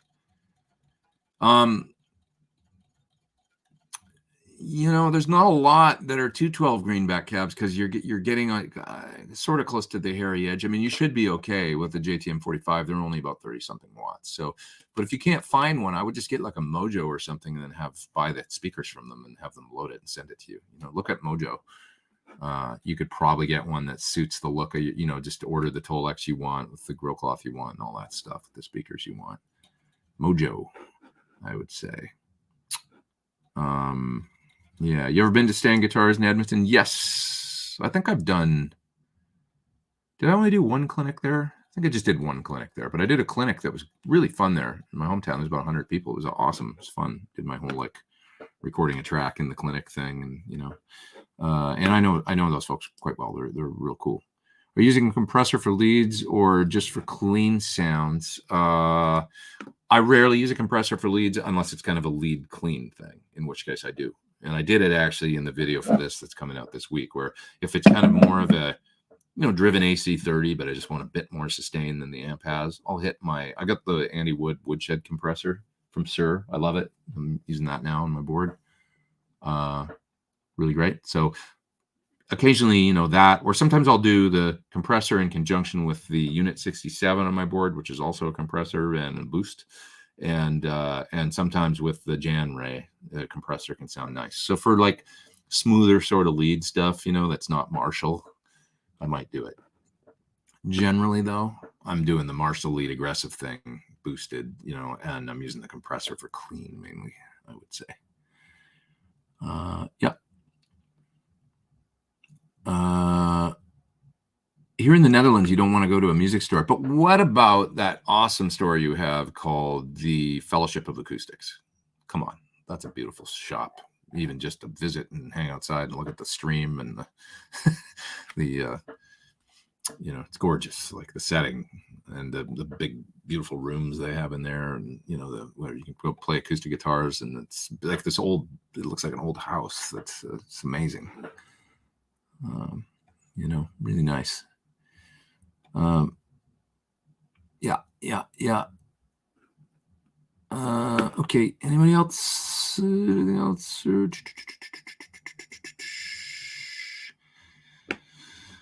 Okay. I suppose I should split, and I'm going to be here next week. I'll be back. One more question. There's affordable mics. I've done videos for, I believe I showed my AKG, Audio Technica 450s. They're like a side address small diaphragm condenser. You'll find them online if you look for those, but look for Audio Technica small diaphragm. I quite like those. The Sterling Audio from Guitar Center, those are great mics. They make these great inexpensive mics. I'm not sure who's building them. They're obviously made overseas, but they're really good. They make a small diaphragm condenser, sort of pencil microphone that I did a video for. So it'll be the only, you know, go to Sterling Audio and look for their mics and you'll find those. You can find a video I made from them. They sound good. Real nice. They come in a nice carry case. Just fine. You know, I think they're probably like $1.99 a pair or something, you know, incredibly cheap. So AKG C1000. Yeah, where's a Sir dealer near Burbank? Well, you know, GC in the Platinum Room at Hollywood has them now. So you should be able to try. The last time I was in there, they had a PT15, they had a PT100, some guitars. You know, they got a pretty good range of stuff in there. Maybe a Bella, a Hedgehog, I think. So a bunch of amps. So So you can go to GC Hollywood now, not far from Burbank. You guys rule. Thanks for all the super chats this week. I really appreciate it. Video for the IR 200 from Boss coming out this week. Videos for a couple other. There's some Black Friday stuff I can't talk about yet, but I'll work my butt off Monday, Tuesday to get videos done before Thanksgiving. For that, for a fun, really nice fuzz pedal. I think I already brought it up. The guitar from Ireland as well. That's got the synth pickup in it and stuff. That'll be coming out this week. Really interesting guitar. So that's all happening. And thanks, Ben Coombs, for being here. Everybody check out Ben's show. You know, he's my faithful moderator up there in Canada. And Lauren and Todd Roy and Akila, all you good people that are always here every week. I'm just looking back, all the names. You come here every week, and I really appreciate you. John as well. And you're all good folks. Everybody have a terrific week. Sorry about the weird stream problems at the beginning. It happens. Take care.